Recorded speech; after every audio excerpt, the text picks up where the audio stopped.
Bonsoir à chers confrères, consoeurs d'ici et des deux rives de la Méditerranée. Je félicite vraiment Dr Maharzi Nsline, qui est très actif depuis le début. Ravi d'avoir fait sa connaissance. Je remercie tout le groupe de Algérie Medical Network, les médecins de France, tous les médecins, pharmaciens, tous ceux qui ont participé, scientifiques, chercheurs. Et je félicite surtout et je salue tous les confrères d'Algérie qui sont devenus membres de l'AMN, Algérie Medical Network, et qui font du très bon travail, non seulement des CHU, mais dans les petites villes au fin fond d'Algérie, de Sidi Oukba à Souguer Tiaret, à Saïda, à Mostaganem, à Tipaza, Cherchel, à Soukaras, vraiment même Tajinanen, à Sidi Chilrom Lehed. Et donc, vraiment, félicitations. Et on est tous solidaires pour lutter contre le Covid, pour sauver des vies et pour transmettre le savoir et échanger sans étaler. Moi, je suis virologue aux Hospices de Lyon et je travaille dans ce bel bâtiment où on s'appelle l'IAI, l'Institut des agents infectieux. On est devenu deuxième européen dans l'activité des diagnostics des maladies infectieuses parce que tout Lyon, deuxième CHU de France, on a regroupé dans ce bâtiment tous les laboratoires de bactériaux, viraux, parasites, mycos. Dans le seul bâtiment, on a un plateau technique polyvalent partagé, toutes les sérologies virales, bactériennes, parasitaires, un plateau de toute la biologie moléculaire, toutes les PCR, dont moi je fais partie, membre de toutes les PCR respiratoires, dont le Covid, immunodéprimé, virus et grossesse. Et puis, on a 5 CNR, 5 centres nationaux de référence, légionnelle, staphylocoque, grippe, polio entéro et biotox. Donc, je suis un des référents du biotox.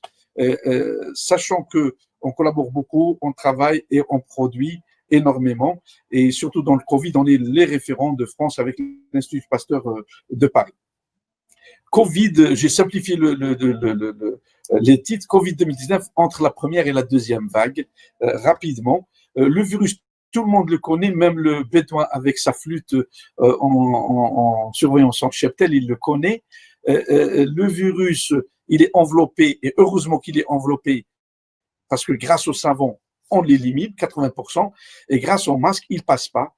Il est donc enveloppé, il a une protéine S qu'on appelle spike spicule, la protéine de l'extérieur, et puis il a une membrane, et le génome, il est composé à peu près de 30 000 nucléotides, c'est des fragments dans les nucléotides, et dans ce génome, on a les parties qui sont codantes et des parties non codantes, les parties qui codent pour des protéines, les gènes qui codent pour les protéines S, les gènes qui codent pour les protéines E de l'enveloppe, les gènes qui codent pour les protéines M, les gènes qui codent pour la protéine N, la nucléocapside, on va l'avoir plus en détail tout à l'heure, et puis des gènes qui codent pour les enzymes ORF3, 2A, 3A, 7A, 7B, donc c'est des gènes, et le génome, il est composé de cette forme-là, et on va le voir plus en détail, et donc c'est parties de génome qui codent pour des protéines, et on va voir dans des schémas plus en détail.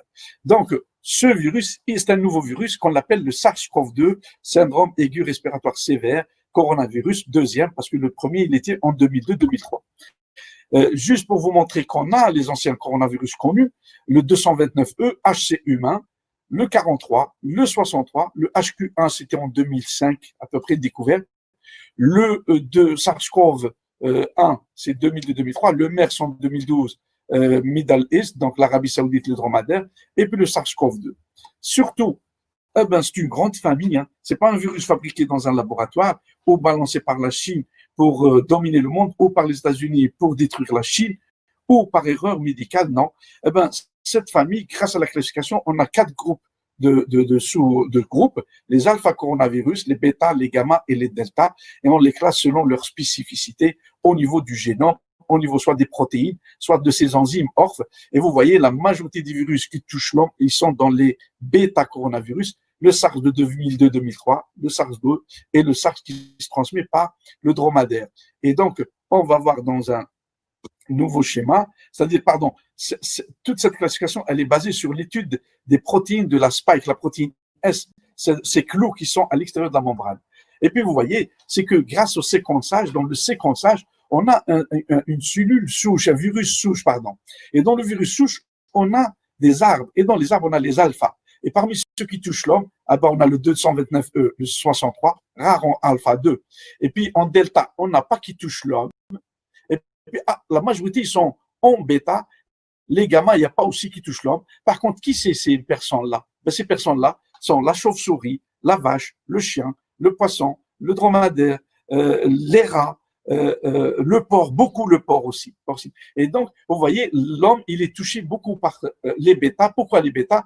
Eh ben, les bêtas, quand vous voyez ici, les bats, c'est les chauves-souris. Eh ben, une grande partie de cela, c'est la chauve-souris qui, eh ben, à un moment donné, il y a une rupture d'espèces et ça bascule et ça infecte l'homme, humain coronavirus, et le nouveau, il est là de 2019-2020. Surtout, eh ben voilà nos animaux, on a les différentes chauves-souris, mais on a aussi les oiseaux un peu sauvages, surtout dans les oiseaux migrateurs qui viennent pendant le froid de Russie, de l'Europe du Nord, qui passent en Algérie. L'Algérie, c'est un très beau pays, surtout vers Ain Touchen et vers là où il y a plein de zones marécageuses. Donc, ils se stabilisent, ils font une escale. Après, ils passent en Afrique subsaharienne pour se reposer et éviter le froid terrifiant. Et c'est comme ça qu'on a soit la grippe, soit les coronavirus. Et puis, voilà, c'est des publications anciennes. Hein. Pourquoi je l'ai fait exprès? Pour vous dire, ces virus existent depuis des siècles. Et surtout, vous voyez ici qu'on a les bêta et les HCOV humains. Voilà, ils sont là. Et on a fait une étude en composantes, donc les bases, cytosine, uracile, adenine, guanine, et on compose donc par rapport aux séquences. Et vous voyez qu'on arrive à les classer que par rapport à cette composante en composé le nombre de bases et en même temps le type d'acide aminé sur les structures et surtout les structures orphes dont je vous ai parlé au niveau du génome qui code pour des enzymes, soit de réplication, soit des enzymes de maintien du virus. Et vous voyez ici, on a même séquencé les différentes parties du génome, soit la partie S, soit la partie des enzymes polymérases, soit la S, elle est là, soit la partie de la membrane, soit la partie de la nucléocapside. Et on les classe et on voit la variabilité de ces virus. Et vous voyez ici l'humain SARS-CoV de 2002. Vous voyez ici ceux de la chauve-souris. Et puis après, eh ben, on a celui qui touche les rats, celui qui touche le suine, le porc. Et c'est comme ça que cette différence, cette variabilité de composition et de structure des génomes, qu'on arrive à les différencier entre celui du porc. Et même au niveau du porc, il y en a qui dans la diarrhée, d'autres qui dans conjonctivite et d'autres qui dans le SRAS. Chez le rat aussi, chez la vache ou chez le chien, pardon, avec mon lapsus. Et donc, voilà l'axe de classification. On a les alpha, on a les bêta et on a les gamma. Et même parmi ces virus, on les classe en G1, G2, G3, ou bien G1 ici, G2C, G2B, G2D, G2A. C'est une variabilité dans la variabilité de toute structure. Soit il y a une variabilité, une mutation au niveau de ces protéines S de structure, soit au niveau de la protéine N, soit au niveau de la protéine N, nucléocapside, ou même dans les enzymes. Et c'est comme ça qu'on arrive à les classer pour simplifier. Je m'excuse avec cet exemple de ça parce qu'on est de haut niveau, machallah, avec nos confrères d'Algérie, des scientifiques, des biologistes, parce que je sais qu'il y a des biologistes ce soir avec nous, des chercheurs. Je simplifie un peu le modèle. On est dans les Peugeot et avec les 206, 207, 208, les 3008, les 5008. Donc, il y en a qui sortent carrément d'un arbre à un autre, mais il y en a qui sont très proches. Et c'est comme ça qu'on voit que celui humain de 229.2, il est très proche de celui du porc. Par contre, ici, on voit le O43, il est très proche de ces deux types qui sont tous qui dérivent de l'animal et qui se transmettent à l'homme. Ça aussi, je fais exprès pour montrer cette diapo, pour expliquer et éliminer toutes les fausses idées, les fausses vidéos de Facebook, d'Instagram, de TikTok et ainsi de suite, de Twitter et ainsi de suite. Cette publication, elle date de 2014. On n'a pas prélevé les humains, on a prélevé les chauves-souris en Asie, en Australie, en Europe, en Afrique, aux États-Unis et en Amérique latine. Et ça, c'est les chauves-souris positifs en coronavirus avec les différentes souches aussi. Et vous voyez, soit en Grande-Bretagne, soit en Espagne, soit en France, soit en Italie, soit vous avez en Chine, il y en a 18 cas, soit l'Australie, elle est toute contaminée pratiquement de leurs chauves-souris, l'Amérique latine et l'Amérique et des États-Unis et l'Amérique du Nord, le Canada. Par contre, vous voyez chez nous, le Nord-Africain, il est un peu tranquille. L'Arabie Saoudite, elle est très touchée. Et pour quelle raison? C'est de la raison parce que les chauves-souris, vu la chaleur de la Mecque et de l'Arabie Saoudite, les chauves-souris, elles cherchent les montagnes. Vu aussi que les dromadaires veulent chercher un peu l'ombre et la fraîcheur des montagnes, elles se rapprochaient. La chauve-souris, elle se met sur la tête le museau. Elle a contaminé le dromadaire. Et du dromadaire, l'éleveur des dromadaires, le bédouin de l'Arabie Saoudite, il marchait à côté. Vu le museau très proche avec la vitesse, avec le volume, eh bien, il a contaminé l'ombre. Le premier touriste britannique à l'époque, il a été contaminé, il a contaminé Taïwan dans un hôtel, et après les États-Unis, la Grande-Bretagne, et c'est comme ça, et c'est pour ça qu'on le surveille pour tout pèlerin qui revenait de la Mecque, qui revient quand il revient de la Mecque. Eh ben nous, en France, on recherche le MERS à l'époque. Maintenant, ben, on va rechercher et le MERS, et le SARS-CoV-1 et le SARS-CoV-2. Et voilà un peu cette zoonose où, à un moment donné, la chauve-souris, elle est porteuse, c'est un réservoir, elle n'est pas malade. Par contre, Tonto, elle contamine soit les animaux sauvages, soit domestiques, et l'homme, il se contamine en fréquentation, soit directement chauve-souris, ou aussi aux volailles, canards, poules et les oiseaux. Et puis, parfois aussi, on a une création j'allais dire une flore, pas une flore, mais un système entre le cheval, le porc, le rat. Et donc, on a comme ça les génotypes, les 2A, 2BC, 2DD, et puis on a 3A, 3B, 3C. Eh ben aussi, le poisson, hein, les animaux aquatiques contaminés, soit par le canard parce qu'il nage à côté, il le contamine. Et souvent, parce qu'on est de la période de la grippe, souvent la grippe, elle nous vient par le canard de l'Asie, en passant par l'Europe, en descendant en Afrique. Eh ben, c'est le canard qui nous ramène la grippe souvent. Là, on se rapproche de la réalité actuelle, c'est que les coronavirus dans le marché, vous voyez, dans le marché, rapidement, chauve-souris, eh ben, elle a contaminé les animaux, elle-même, elle devient un vecteur, et il contamine l'homme. On a le MERS, eh ben, qui a contaminé la chauve-souris, le dromadaire qui a contaminé l'homme, et puis on a directement chauve-souris, le rat qui a aussi contaminé l'homme, et puis maintenant, qu'est-ce qu'on a? On a dans cette zone-là le alpha, tel que HQ1 229, mais surtout une grande partie elle est dans la bêta. Et vous voyez, les gamma, c'est encore dans le stade animal, et on n'a pas encore l'homme, on n'a pas le déterminé, et le delta. Surtout, comment l'homme, c'est un virus qui a échappé au laboratoire? Non, mes chers amis. La Chine, plus d'1,5 milliard d'habitants, l'éleveur de toutes ces cages, c'est qu'il dort en bas.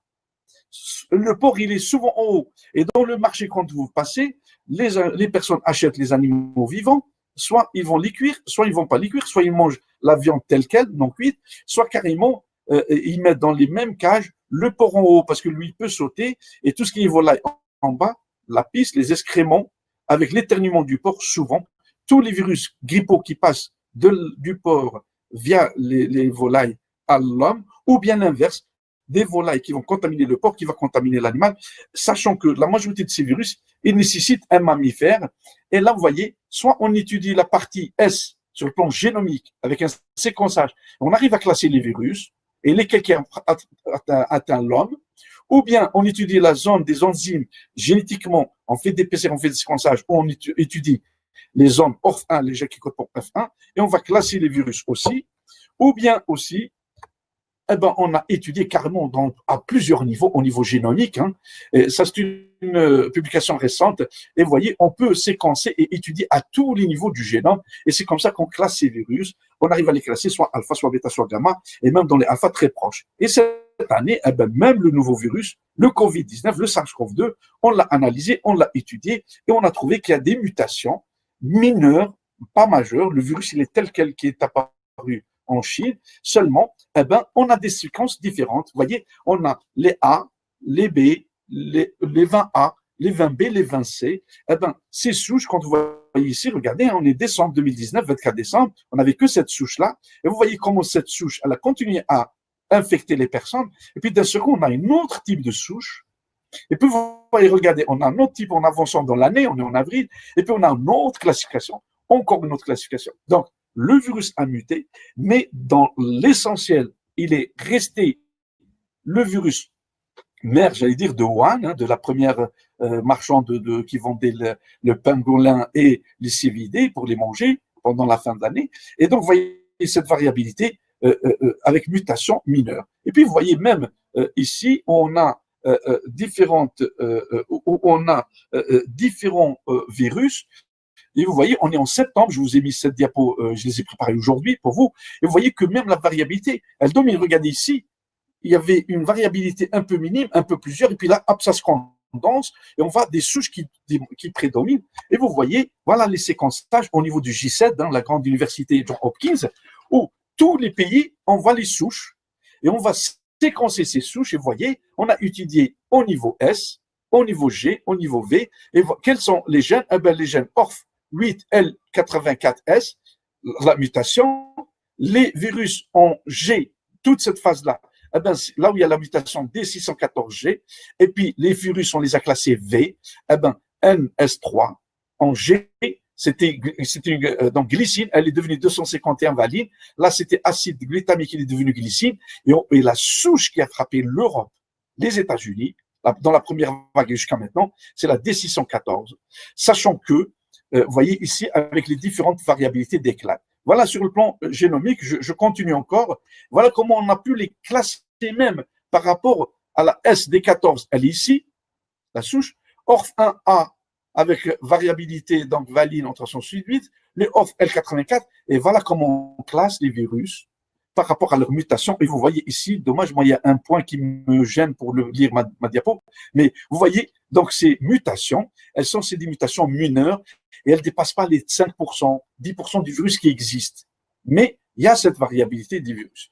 Et vous voyez, voilà le monde, comment il est touché. On voit que l'Asie, elle est touchée par ce virus qui est bleu, hein, un peu, hein, alors que l'Europe et les États-Unis, avec surtout orange, jaune et vert un peu, et on explique que pourquoi ces virulents très mortels en Espagne, en Italie, en Angleterre, en Allemagne, en Suède, et surtout aux États-Unis d'Amérique latine, voilà la variabilité des souches. Hop, l'Afrique, qu'est-ce qu'elle donne l'Afrique? Eh ben, je vous ai mis aussi cette diapo qui est importante, où on a notre belle Algérie là-dedans, hein, elle est là, vous voyez, et tous ces pays ont envoyé des souches, et vous voyez, la souche, elle est variable, il n'y a pas les verts et les bleus clairs, très peu, elle est touchée par les jaunes, et puis les bleus violacés, fort la foncée, un peu avec des gris, et c'est pour ça qu'on explique peut-être que l'Afrique, elle est épargnée des souches qui sont très fortes, et c'est pour ça qu'on explique pourquoi l'Afrique du Sud et la Zambie, il y a eu plus d'atteintes et plus de mortalité. Aussi un peu l'Égypte aussi. Je cherche l'Égypte ici. Ah oui, oui, j'ai raison. Voilà l'Égypte. Donc les 3 pays qui sont touchés en Afrique. Quel est le récepteur cellulaire de ces virus? On sait que le MERS-CoV, il n'y en a qu'un seul. Le récepteur, c'est le récepteur DBP4 qui se trouve au niveau des cellules respiratoires pulmonaires, alors que le récepteur des SARS-CoV-2, c'est l'enzyme de conversion de l'angiotensine qui est l'enzyme de type 2, parce qu'il y en a au moins 5 de type 2. Donc, vous comprenez le virus, comment il se fixe. Comment il se fixe? Hop, rapidement, je reviens. Donc, le virus, c'est un virus enveloppé. On a parlé des spikes, on a parlé des protéines, membranes, de l'enveloppe. On a la nucléocapside et on a surtout l'ARN. Eh bien, qu'est-ce qu'on a pris? Ici, on a pris cette spike, la protéine S, et on l'a coupée par des enzymes S1, S2. Et d'ailleurs, le virus SD614G, donc le mutant qui a frappé l'Europe et les États-Unis et l'Amérique latine, eh ben, on constate que cette 614D, elle a varié le S1, S2 par rapport à celui d'Afrique ou du Moyen-Orient ou de l'Asie. Donc, on est arrivé par la science à séparer ici même et à comprendre S1, S2. Dans cette protéine, il y a 2 parties qui se fixent et qui donnent le rôle de fusion avec les cellules. Et on est arrivé même à identifier à quel niveau C-terminal de l'enzyme se fixe le virus avec les protéines de fusion, avec le SARS-CoV-2 qui est en face de lui, comment il s'accroche, il s'emboîte comme une clé dans une serrure.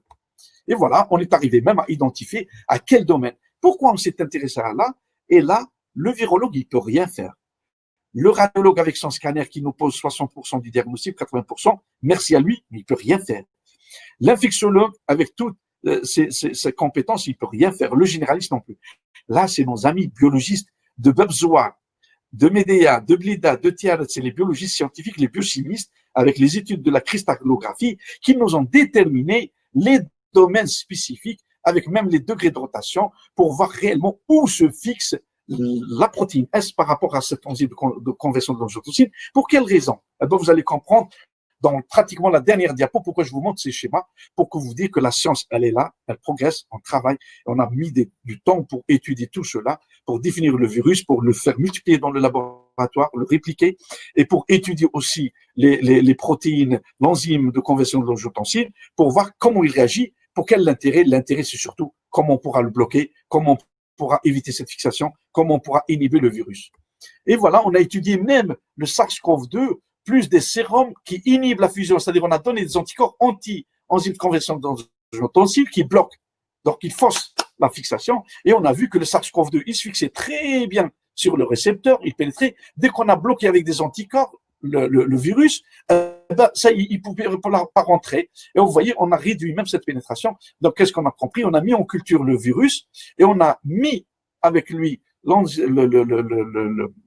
des cellules avec récepteurs de l'enzyme de conversion de l'angiotensin, et on a regardé comment il réagit, et on a vu que, en produisant un anticorps qui bloque cette protéine S, on joue un rôle dans l'élimination du virus. Et puis, on a été même plus fort.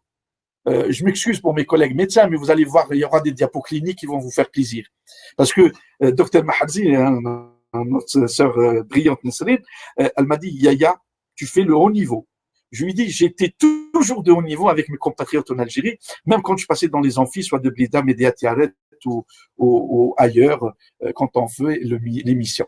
Et donc, vous voyez, on a même fait scinder la protéine S1, S1, S2, S2, vous voyez, et on a étudié comment ça se fixe avec les furines, les protéines de furine, la trypsine, et comment ça se fixe, on le sait. Et qu'est-ce qu'on a découvert? On a découvert aussi une nouvelle, c'est que le virus SARS-CoV-2, quand il se fixe sur l'enzyme de conversion de l'angiotensin type 2, il n'est activé que par le T1PRSS. Je ne vais pas citer son nom, je ne l'ai pas retenu, mais il est là dans le texte. Hein. Et à ce moment-là, c'est grâce à ça que ça l'active. Je vais vous donner un autre schéma.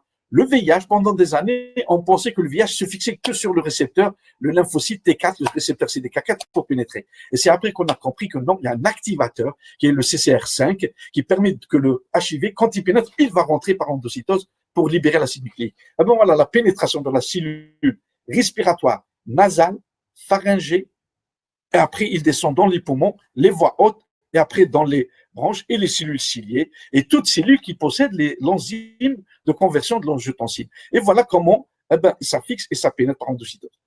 Immédiatement, le virus, il est rentré, il libère l'ARN, la membrane s'ouvre du virus, il libère l'ARN. Comme c'est un virus à ARN chargé positif, comme votre antenne, comme votre fil, comme votre prise, hein, la prise, vous dites fiche mâle ou femelle, mâle, c'est-à-dire positif. Et dans tout le courant, on a le positif et le négatif. Les virus aussi, il y a des virus chargés ARN positif ou ARN négatif. Lui, c'est un ARN positif. Donc, qu'est-ce que fait? L'ARN positif, il ne nécessite pas d'aller dans le noyau pour se répliquer.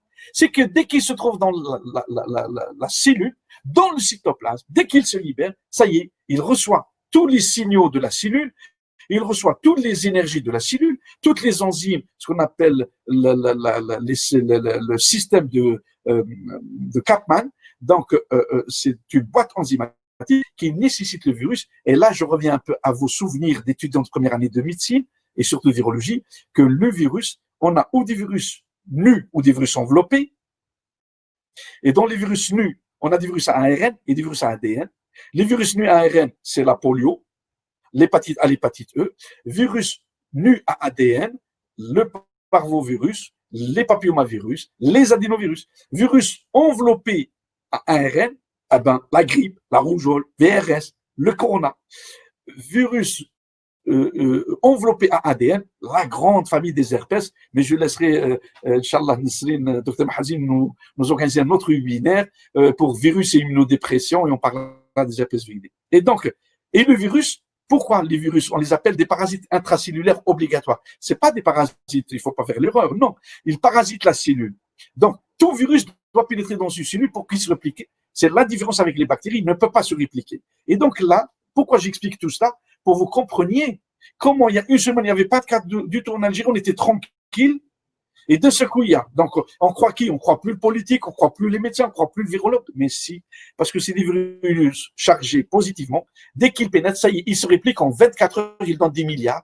Donc, ils synthétisent tous les gènes N, S, M, ORF, E. Ils synthétisent et ils vont, sans rentrer dans le noyau, passer dans le réticulum ectoplasmique pour récupérer toutes les protéines, exprimer les protéines avec des enzymes qui vont libérer toutes les séquences. Après, il passe dans l'appareil de Golgi pour avoir toutes les structures nécessaires pour former un nouveau virus, rassemblage, et vous voyez, un virus, il va donner des milliers, des milliards, et ils vont sortir par des protéases cellulaires qui vont couper la membrane et qui vont libérer le virus qui va sortir. Et retenez ici, quand il part le virus, il part avec un morceau de l'enveloppe de la cellule. C'est très important à retenir. Retenez les récepteurs, fusion et l'enveloppe. Nesrine, tu n'hésites pas de me faire rappeler le temps, hein, parce que moi, je suis comme le diesel. Je commence lent et quand je me choque, je pars. Oui, oui, en fait, c'est juste qu'on a constaté que par moment, le son, il se coupe un petit peu. Donc, si vous pouvez un petit peu, enfin, si tu peux un peu te rapprocher de la source micro. Non, j'ai mis carrément un kit, un livre. D'accord. Ok, donc je le mets à côté. Et donc, vous voyez, ça c'est un schéma qui est plus en détail de ce que je vous ai dit. Et vous voyez, tout de suite, il y a la phase 1, fusion, pénétration, libération du génome. Le génome, ça y est, tout de suite, il récupère les enzymes et toutes les substances nécessaires dans le cytoplasme de la cellule. Ça y est, translation avec réplication de l'ARN. Après, donc on ne touche pas le noyau, transcription tout de suite. Donc, réplication, transcription des gènes en protéines. Voilà les protéines virales. Elles sont comme les pièces détachées d'une voiture. Rassemblage au niveau du réticulum endoplasmique. Ça y est, on va commencer à la structure. Et puis, d'un seul coup, la phase 7, allez, assemblage au niveau du réticulum endoplasmique, pardon, l'appareil de Golgi et libération avec toute l'énergie, les ATP et tout ça, exocytose. Et le virus, il saute, regardez, des milliards de SARS-CoV-2. Et c'est comme ça qu'il va attaquer les autres cellules saines du poumon. Et c'est comme ça. Parfois, vous avez un patient qui vient à pied, hein. Il a conduit sa voiture de sa maison, il a travaillé, il arrive à l'hôpital aux urgences, oui, j'ai un peu mal. Le temps de lui faire attendre, parce que c'est 2 heures d'attente aux urgences, eh ben, il se dégrade. Le temps de l'amener en la radiologie, il a mis 4 heures. Hop, un poumon est parti, une lésion, et avec quelques signes. Et puis, d'un seul coup, hop, vous le refaites un scanner après, parce qu'il s'est dégradé. Tout un poumon blanc. Eh ben, une destruction totale, rapidement. Mais là, on l'expliquera plus tard. Qu'est-ce qu'il fait? Eh ben, le virus, donc là, les 3 virus, hein, Covid-19 ou le MERS ou le SARS, vous voyez ici, ça, les cliniciens qui, donc les signes respiratoires, fièvre, toux, éternuement, mais surtout douleur, gastroentérite, chez certains conjonctivites, des signes dermatologiques avec des inflammations au niveau des vaisseaux, des signes respiratoires avec le syndrome, avec acidose métabolique, coagulopathie. Donc, il y a une inflammation sévère, atteinte hépatique avec déficit en facteur de coagulation et surtout avec fibrinolyse, avec l'édédimère, avec risque d'embolie. Et puis, vous voyez, le MERS, donc, il est aussi sévère et le taux de mortalité avec le MERS, c'est 30%, plus de 30%. Avec le SARS, c'est 14%. Là, on est en taux de mortalité moins de 6%. Donc, on a de cette chance qu'on n'a pas celui-ci qui s'est propagé ou celui-ci. Et donc, vous voyez, ça peut toucher tout, hein. La fièvre, l'œsophage, rhinopharyngite, pharyngite, et puis surtout au niveau pulmonaire et au niveau digestif avec diarrhée. Et surtout, c'est ça la fatigue qui explique pourquoi. La majorité des questions, oui, je l'ai fait, mais ça fait 2 mois, je suis fatigué, j'ai pas récupéré, oui. Et puis surtout, la lésion au niveau endothélial, et c'est là où ça va provoquer les dégâts avec l'inflammation. Et surtout, ces dégâts sont causés non seulement par l'application virale, mais surtout par un autre système qui va venir s'expliquer par la suite. Et bien voilà le virus. L'enzyme conversion de l'angiotensine, fixation avec libération et l'activation de tous les systèmes de l'angiotensine, parce que c'est des canaux, mais surtout, regardez, au niveau pulmonaire, on a un système immunitaire, surtout l'immunité à médiation cellulaire. Et donc, vous avez la sécrétion de toutes les cytokines ici, qui jouent un rôle de réponse immunitaire pour éliminer le virus. Et puis, vous avez aussi atteinte d'autres organes, tels que l'atteinte cardiaque aiguë sévère, l'atteinte rénale sévère, atteinte hépatique aussi, je ne l'ai pas mise là. Et puis, par rapport au MERS, il y a une nette différence, mais surtout, le MERS, on a eu de la chance qu'il ne s'est pas propagé, il s'est arrêté tout seul, quelques cas, et il est resté au niveau Moyen-Orient, entre l'Arabie Saoudite et la Jordanie un peu. Mais surtout, voilà ce qu'il a fait le SARS-CoV-2. Surtout, on a une réponse à médiation cellulaire très forte qui va abîmer le tissu endothélial avec atteinte du collagène. Et donc, c'est là où on a les microthrombus et c'est là où on a vu des personnes, même des travailleurs des hôpitaux, debout et d'un seul coup, ils tombent, oui, arrêt cardiaque, ils meurent. Qu'est-ce qui c'est? Eh bien, parce puis la formation des microcaillots avec atteinte, et surtout la réponse de l'immunité aussi, les T cytotoxiques, avec la production de toutes les protéines d'inflammation macrophagique, ça fait beaucoup de dégâts au niveau tissulaire. Et imaginez tout ça au niveau pulmonaire. Et ces systèmes immunitaires, ils veulent attaquer le virus. Pourquoi? Parce qu'en attaquant le virus, comme le virus il a pris une partie de la cellule pulmonaire, elle est là. Eh bien, le système immunitaire, il pense que même cette structure, elle est dangereuse et c'est un étranger. Il faut l'attaquer. Et c'est comme ça que le système immunitaire, il va attaquer le tissu pulmonaire, les cellules, et vous avez la fibrose, vous avez l'inflammation sévère au niveau rénal, au niveau cardiaque, au niveau hépatique et même cérébral. Et donc, voilà un peu aussi toute la réaction immunitaire qui joue son rôle avec surtout l'interleukine 6, l'interleukine 1 bêta, le TNF-alpha, et puis vous avez cette réaction soit par un rôle de présentation des cellules avec les cellules CAR-T, tout ça c'est le rôle immunitaire, mais pour vous expliquer, il y a un grand mécanisme, un énorme mécanisme complexe qui fait toute cette pathologie et sa sévérité chez les patients. Donc, nous, je sais que les Allemands ont traité leurs patients, c'est pour ça qu'il y a moins de dégâts, qu'avec des anticorps, donc des anticorps monoclonaux anti-interleukine 1 et 6, et ils ont sauvé beaucoup de vies. Nous, on ne l'a pas fait. En France, il y a eu un essai à Paris, et je ne sais pas qu'est-ce qu'il a. Je sais qu'il y a eu publication, elle a dit c'est très bon. Par contre, les Chinois et les Russes, ils ont dit non, c'est pas bon. Et puis, vous voyez ici la réponse. Là, on a la charge virale du COV2. Pardon, elle est où ma souris? Excusez-moi, peut-être j'ai transpiré un peu. Voilà. Et vous avez la réponse immunitaire cellulaire, donc les macrophages, les cellules NK, les cellules CD8. Et puis après, vous avez la réponse immunitaire, donc ici, avec même les productions d'anticorps, des B anticorps, même avec des cellules B mémoire, avec production d'anticorps. Par contre, dans les infections chroniques, et c'est là où on a des patients, et vous avez des patients acides Orba, vous avez des patients à Terre, vous avez des patients à Médéa, à Tlemcen, à Hollande, à Ouedsouf, eh bien, vous dites, purée, je lui fais une PCR et 2 mois après, il est encore PCR positif.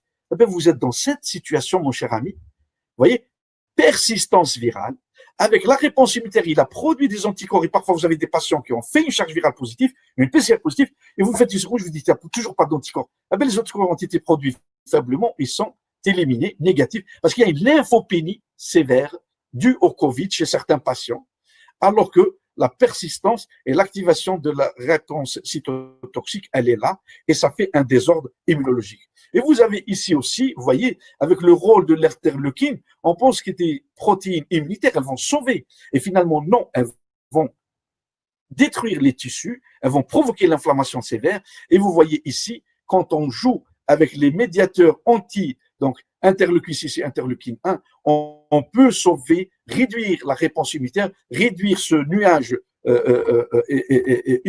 immunologique, et on va sauver des vies juste en traitant quand ces protéines d'inflammation. Là, c'est une diapo que j'ai mise, c'est les patients qui souffrent soit des hémopathies malignes, soit des immunodéprimés transplantés, soit des malades auto-humains, surtout les maladies, les médecins internistes et nous, et je les félicite. L'Algérie, dans beaucoup d'hôpitaux, ceux qui ont sauvé les malades Covid, c'est les médecins internistes, et je les félicite, chapeau à vous. Eh bien, parce que vous traitez vos patients avec des immunosuppresseurs, et voilà tout ce que vous utilisez. Eh bien, voilà, l'anti-interleukine 6, eh bien, ces malades ont moins souffert que les malades immunocompétents, parce que déjà, avec ces traitements, vous avez réduit un peu. Mais attention, ces patients, ils souffrent aussi d'un autre côté. Vu l'immunodépression, eh bien, il y a les surinfections bactériennes à cause du Covid qui peuvent détruire l'organe transplanté ou le greffé de moelle ou le malade qui est sous chimio, radiothérapie.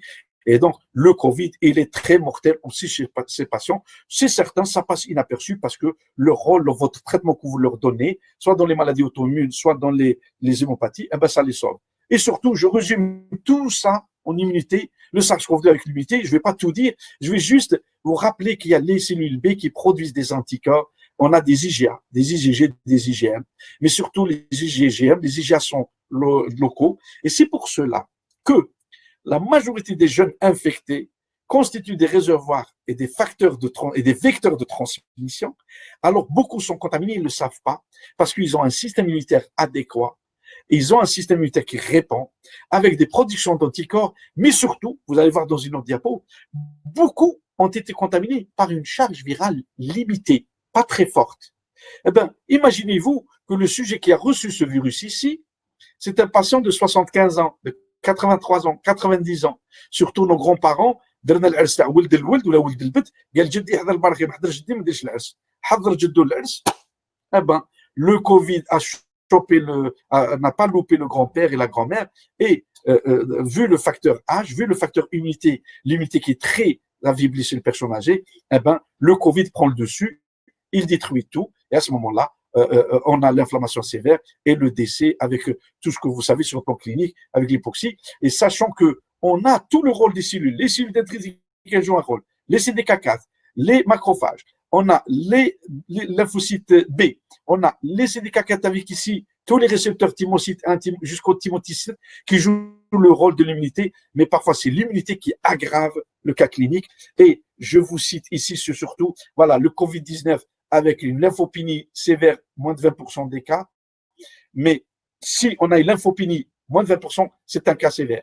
Par rapport aussi sévère lymphopénie avec CD8 très bas, eh ben, on a aussi un cas sévère. Quand on a la réponse des thymocytes 1 et 2, les lymphocytes, hein, c'est les récepteurs qui jouent un rôle très important de l'immunité, eh ben aussi, on a une sévère inflammation ici. On a une perte dans l'isonophilie, vous voyez, des crises circulating eosinophilie. On a les polynucléaires eosinophiles qui jouent un rôle de protection, eh ben, ils sont effondrés. Et puis surtout, on a aussi, dans la phase aiguë, on a une augmentation des IgM. Par contre, les IgG, soit ils sont longs pour apparaître chez certains gars, soit ils sont très peu produits. Chez d'autres, ils sont mieux produits et ils protègent les personnes.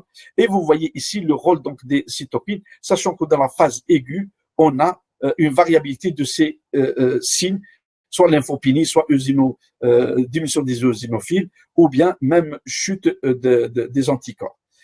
Là, c'est juste, c'est une lettre chez nous qu'on a reçue, vous voyez, le congrès, le CC vide, qui montre les différentes situations qu'on peut trouver. Les corticoïdes à faible dose, désormais indiqués dans les formes sévères de Covid-19, des niveaux élevés de contamination au SARS-CoV-2 dans les toilettes des patients, du staff et les zones publiques des hôpitaux. Attention, n'allez pas dans les toilettes des hôpitaux. Le risque de décès chez les patients cancéreux infectés par le Covid-19 est essentiellement lié à l'âge avancé et aux comorbidités préexistantes. 40% des professionnels, ça va vous nous faire peur, hein, 40% des professionnels de la santé seraient asymptomatiques lors de l'infection Covid-19. Donc, asymptomatiques, d'où tout médecin, toute infirmière, tout agent hospitalier qui ne porte pas le masque et les gants quand il va au travail, il ne respecte pas sa déontologie, son éthique et son serment d'Hippocrate le jour de son diplôme. Fermeture des écoles au cours de la pandémie du Covid-19, pro ou bien contre. Un lien entre la décroissance de la charge virale et le pourcentage de patients hospitalisés en soins intensifs. Impact du confinement, les retards au diagnostic confirmés en médecine générale. Comorbidité et aggravation rapide sont associés à la sévérité du pronostic de l'infection. Comparaison de 5 tests. Pourquoi j'ai mis cette diapo? C'est juste pour vous dire, moi, tous les jours, je lis tout ça parce qu'il faut rentrer dans ces domaines et vous lisez et on est blindé d'informations. Donc, moi, j'ai essayé de vous montrer un peu l'essentiel dans cette diapo et je reviens. Eh bien, quand vous avez un pourcentage de lymphocytes supérieur à 20, vous avez une infection modérée à faible et les patients récupèrent, mais surtout combien de jours? 10 à 12 jours après. Et un second point de consulte, donc 17 à 19 jours après. Par contre, quand vous avez les lymphocytes entre 5 et 20, c'est sévère. Il y a un risque énorme, soit à 12 jours, soit à 19 jours. Donc, quand vous avez une primo-infection, il faut suivre ce patient, surtout à l'hôpital. Et puis, moins, c'est très sévère, donc critique. Il y en a personne qui arrive, vous dites, c'est pas la peine, on va même pas le réanimer parce qu'il est arrivé avec un stade très grave. Et ça, grâce au scanner et au bilan. Et puis, vous voyez donc le résumé ici, la cas sévère du Covid-19. Ne vous inquiétez pas, tous ces diapos, je les mets à la disposition de Dr Maharzi qui va les distribuer en format PowerPoint pour que tout médecin, tout étudiant, tout professeur peut les utiliser. Vous supprimez que la première diapo, il y a lui mon nom et mes coordonnées et vous les utilisez vraiment à bon escient sans aucun problème. Voilà les marqueurs en général du Covid. Vous devez faire une CRP pour tout bilan, une CRP élevée, donc ça confirme. Sédimentation élevée, procalcitonine élevée, l'interleukine 6, l'urée, créatinine, hop, le rein est touché. Pourquoi le rein? Parce que vous allez voir après. Les transaminases, donc le foie est touché, cytolyse hépatique. L'albumine, elle est chutée. Donc ça, c'est les publications qui ont prouvé ça. LDH, elle est élevée. La ferritine, elle est élevée parce qu'il y a l'inflammation. Le fibrinogen, bien sûr. Et les didymères surtout. C'est facile, on les fait partout en Algérie, les didymères, la CRP, même chez nos confrères labo privés. Et vous voyez, la troponine, il faut la faire d'emblée. Et puis ici, moi, je vois pas, la prothrombine, elle est allongée, bien sûr. Et le TCA, il est très allongé. Voilà donc les facteurs que vous devez faire. Et là, juste pour vous montrer que nous, ça c'est de mon labo, on a étudié que les formes sévères sont les formes où la charge virale, elle fait un pic élevé par rapport à la charge virale qui diminue au fur et à mesure chez le patient. Et on a le risque de transmission pour tout contact. La personne qui a, dès qu'elle a fait le premier signe, ça y est, il tousse, la fièvre, la diarrhée, conjonctivite, perte du goût, de l'odorat, ça veut dire qu'il a été contaminant. Lui, il a été contaminé 5-6 jours après, mais il est contaminant depuis au moins 4 jours avant et jusqu'à 8 jours après, il est contaminant parce que la charge virale, elle est très élevée. On peut aller jusqu'à, avant on disait 14 jours, mais là on dit 8 jours, 7 jours, 8 jours. Et vous voyez ici, la réponse immunitaire contre le SARS-CoV-2, la phase d'incubation en semaine ici, je suis en semaine. Et vous voyez la phase asymptomatique, dès qu'il y a les symptômes, le virus il est là, et la charge virale elle peut augmenter, et vous voyez, elle peut diminuer, mais elle peut ne pas se négativer chez la personne. Et vous voyez la réponse des IgM en une semaine, il chute, il se négative les IgM, et vous avez les IgA, c'est pas la peine parce que c'est des sécrétoires, c'est ce qui nous protège parce que parfois dans la même famille, vous trouvez votre fils, vous avez fait une PCR, il est positif, mais il n'a fait aucun signe. Eh ben oui, il a eu les IgA sécrétoires spécifiques qui ont lutté au niveau de la gorge, au niveau digestif, et ça ne lui a rien fait. Et voilà le profil immunologique. Voilà aussi ça chez nous, où on a étudié la charge virale jusqu'à 2 jours, et puis on a vu la production donc des anticorps, où on voit les IgM qui sont donc très précoces ici, par rapport aux IgG. Ce profil ici, vous pouvez avoir ce profil, surtout pour les biologistes, pour l'interpréter, vous pouvez avoir la PCR d'emblée positive et qui se négative à plus ou moins 6 jours, plus ou moins 9 jours, même 15 jours, et puis J30, elle est négative. Elle doit être négativée. Et puis, parfois, moi, j'ai eu des appels d'Algérie, des confrères. Oui, mais il était négatif de PCR après au bout d'un mois. Et là, ça fait 2 mois, il revient, je le fais PCR parce qu'il a les mêmes signes positifs. Ah, qu'est-ce que c'est? Eh ben, soit il a réactivé son SARS-CoV-2, soit il s'est réinfecté par un petit mutant ou par la même souche et son système immunitaire n'a pas protégé. Et je vous explique pourquoi. Et puis, vous avez ici, dans le cas où vous avez les voies aériennes inférieures et la supérieure, c'est-à-dire profond, c'est aspiration trachéobronchique, LBA. Eh bien, plus ou moins, très positif G6, plus ou moins, plus, et puis, vous voyez, il s'est négatif à 30 jours. Par contre, la sérologie, elle ne peut être positive qu'à partir de 6 jours, 9 jours, et puis surtout, dès le 15e jour, la sérologie, elle est positive. Et là, c'est la même chose, seulement je la translate rapidement. Vous avez une PCR pause, eh bien, vous pouvez être en phase aiguë. PCR IgM, vraie phase aiguë, dans les 5-7 jours. Les 3 positifs, phase active, on est aigu, mais on n'est pas dans les 7 premiers jours, mais on est peut-être dans les 12e, 14e jours parce qu'on a les IgG. Et puis, dès que vous n'avez pas les IgM, c'est bon, on est en train de guérir, mais la PCR elle reste positive. Et on a des cas positifs, vous allez voir avec les seuils. Et puis, dès qu'on n'a que les IgM seuls, soit on est dans le stade très précoce, on a les IgM, et on attend qu'il ait les IgG, soit on a des patients qui ont qu'avec des IgG, c'est une infection ancienne, ne vous inquiétez pas. Et dès qu'on a IgM, IgG, le sujet, il a bien répondu sur le plan immunitaire, il est guéri, il n'y a plus de PCR, et attendez que les IgM, parce qu'ils peuvent persister 1 mois et demi à 2 mois. Et là, qu'est-ce que je vous mets? C'est une très belle diapo que j'ai rajoutée pour vous aujourd'hui. Eh bien, nous, on a même étudié le CT. Je regardez, les très forts contaminés, ils sont là. Eh bien, on a constaté que si un sujet, si cette personne, elle a dansé, elle a bu, elle a été au mariage, à la fête du baccalauréat, pour rendre visite à ses parents, là, il est à une charge explosive, en charge virale, dans le nez, dans la bouche, dans la salive.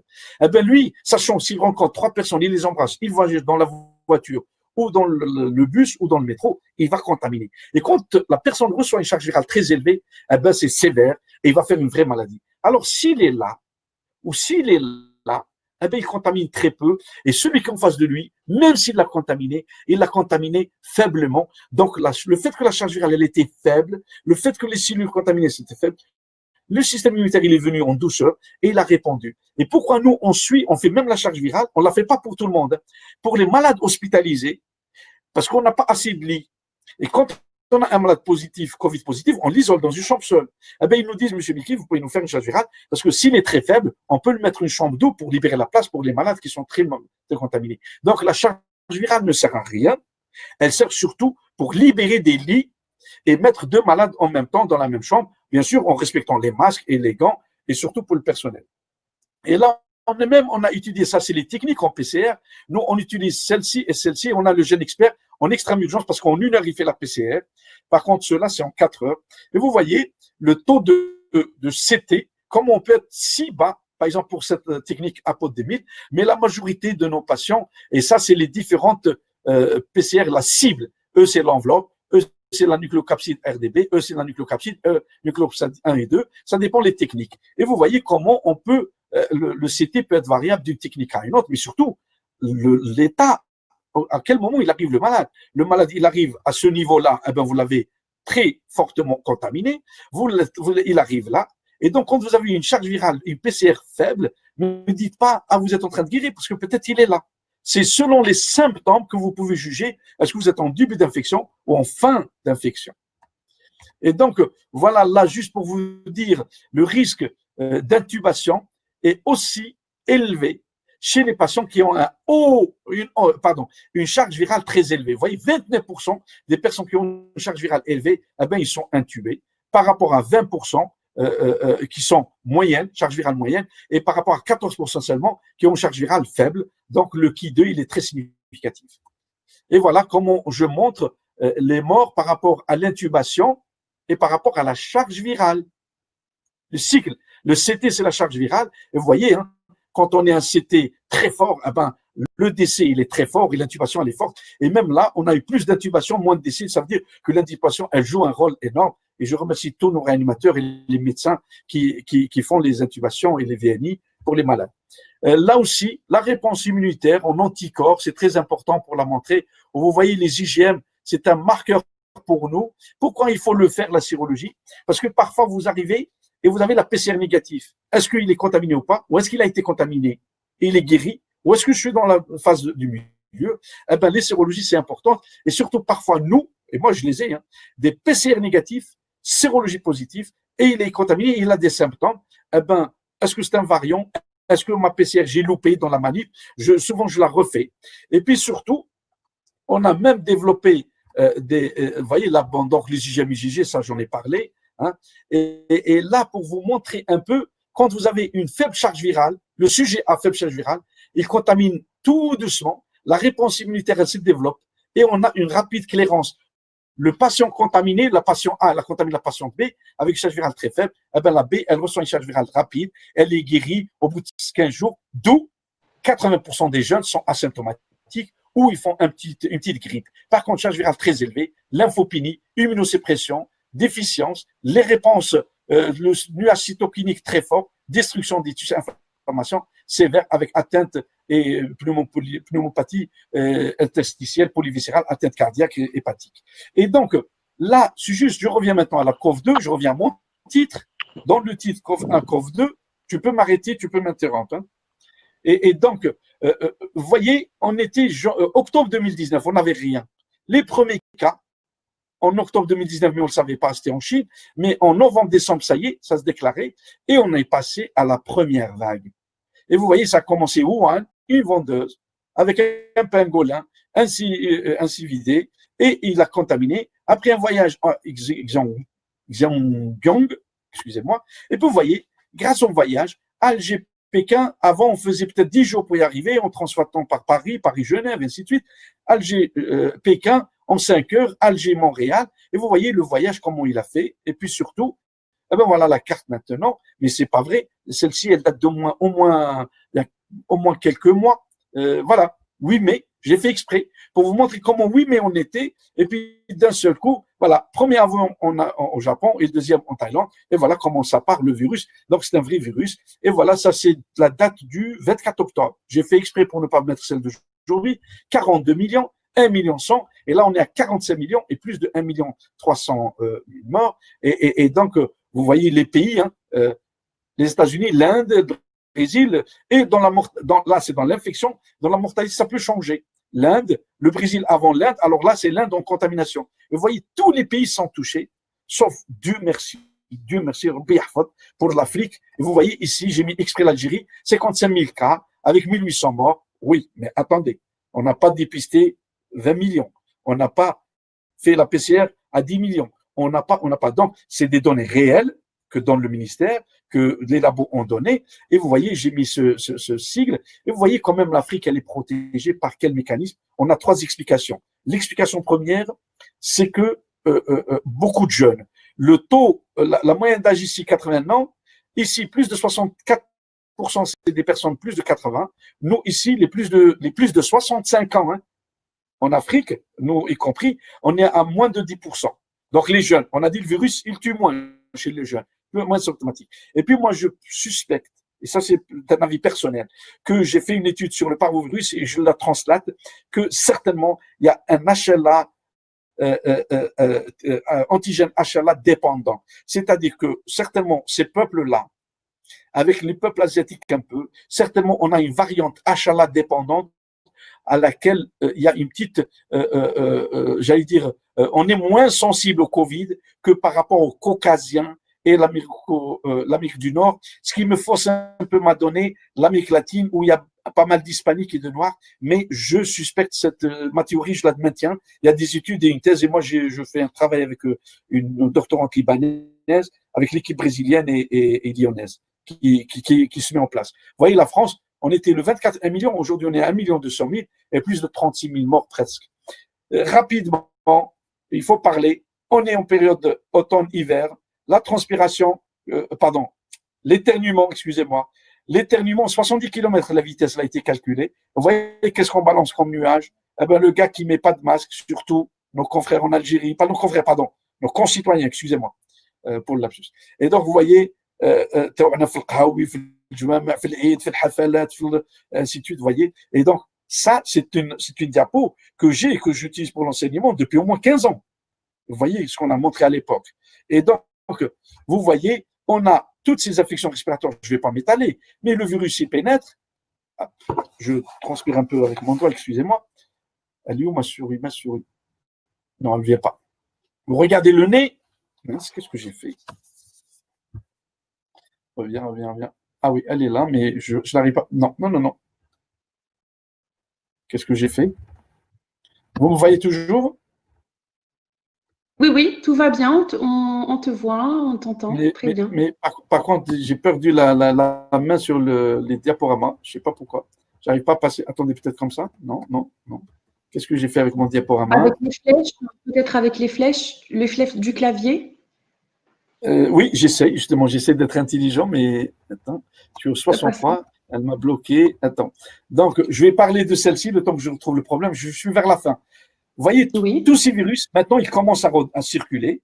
Et donc, les virus influenza, on en a 4. Influenza A, H1N1, H3N2, 2B, la Brisbane et Columbia. Les VRS, on a 2, le A et le B qui touchent beaucoup les enfants. Et c'est pas la peine d'envoyer les enfants dans les pédiatries l'hiver, sauf, bien sûr, problème respiratoire, asthmatique. Les rhinovirus, on a plus de 160. Les entérovirus, plus de 100. Par influenza, 4 virus. Adéno, on a 25. Métapneumo, 1. Les corona, je vous ai cité. Le bocavirus, découvert en 2005, qui donne la même chose que le VRS chez les enfants. Les caïvirus et donc c'est des qu'on a aussi. Et puis, il ne faut pas oublier qu'on peut faire une infection respiratoire à herpès, ACMV, AEBV, AVZV, à rougeole. Donc, peut-être il faut que je sorte du partage et je reviens. Je m'excuse. Hein. Tu me permets? Ah non, c'est bon. Oui, il n'y a pas de souci. Eh ben, je reviens à cette diapo. Bon? Oui, très bien. Je reviens à cette diapo. Pourquoi? Chez certains, d'ailleurs, pourquoi on perd le go et l'odorat? Parce que le virus fait une inflammation tout de suite au niveau des nerfs, du goût et de l'odorat, et il y en a certains qui font même une inflammation et qui montent comme l'herpès par les nerfs neurosensitifs, et ils nous donnent une encéphalie dans 2 ou 3 cas cités par les Japonais, et je pense 1 cas au Japon et 2 cas aux États-Unis, donc l'inflammation. Mais surtout au niveau du pharynx, du larynx, et surtout au niveau, donc soit voie supérieure ou inférieure. Et donc ça, je l'ai cité, et vous voyez, la grippe, on a ces cils-là, les VRS rhinopharyngite, les bêta-pneumobronchiolite, rhinopneumonie, para-influenza, trachéobronchite, et sur une vidéo sur Internet où c'est une équipe irlandaise ou hollandaise. Oui, c'est des faux. Il y a une semaine de cela. C'est faux. Toutes les PCR qui vous donnent, c'est des faux. C'est pas un virus. Ils sont malades, ces gens-là. C'est des fous. Croyez-moi que c'est des virus où on a des amorces qui reconnaissent les gènes ORF1, E. Eux, il a mis 3 cibles, ce ARGène. N, RDB, plus un contrôle. E, 2 cibles. RDB, E et N2. La nucléocapside, la protéine d'enveloppe et la RDB, qui est une protéine du génome. Ah, lui, je ne le prends pas. C'est pas un bon test. Nous, en France, on l'a refusé. Et donc, voilà les tests qu'on existe. 3 cibles. Ah, une cible. Je ne le prends pas, lui. Et donc, par exemple, Pasteur, il a autorisé un test où il y a 3 cibles. Parce qu'ils ne veulent pas jouer avec le diagnostic et les patients en Algérie. Et donc, tout ça, c'est des techniques PCR. Et après, tout de suite, je passe aux sérologies. Et bon, vous avez une variabilité des tests. Il y en a des tests sérologiques qui font que IgG. Il y en a qui font IgG, IgM, et d'autres qui font que IgM.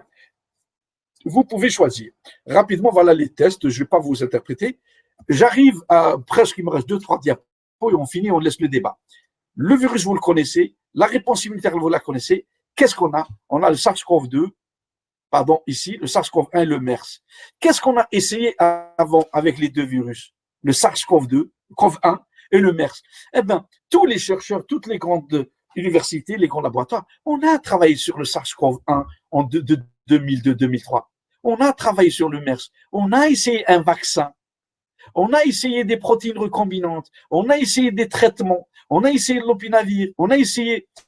Et on a essayé contre quoi? Contre toutes ces protéines et enzymes du virus. C'est pour ça que je vous ai dit, retenez le schéma de la fusion, le S, protéine S avec l'antigène de l'enzyme de conversion d'angiotensine.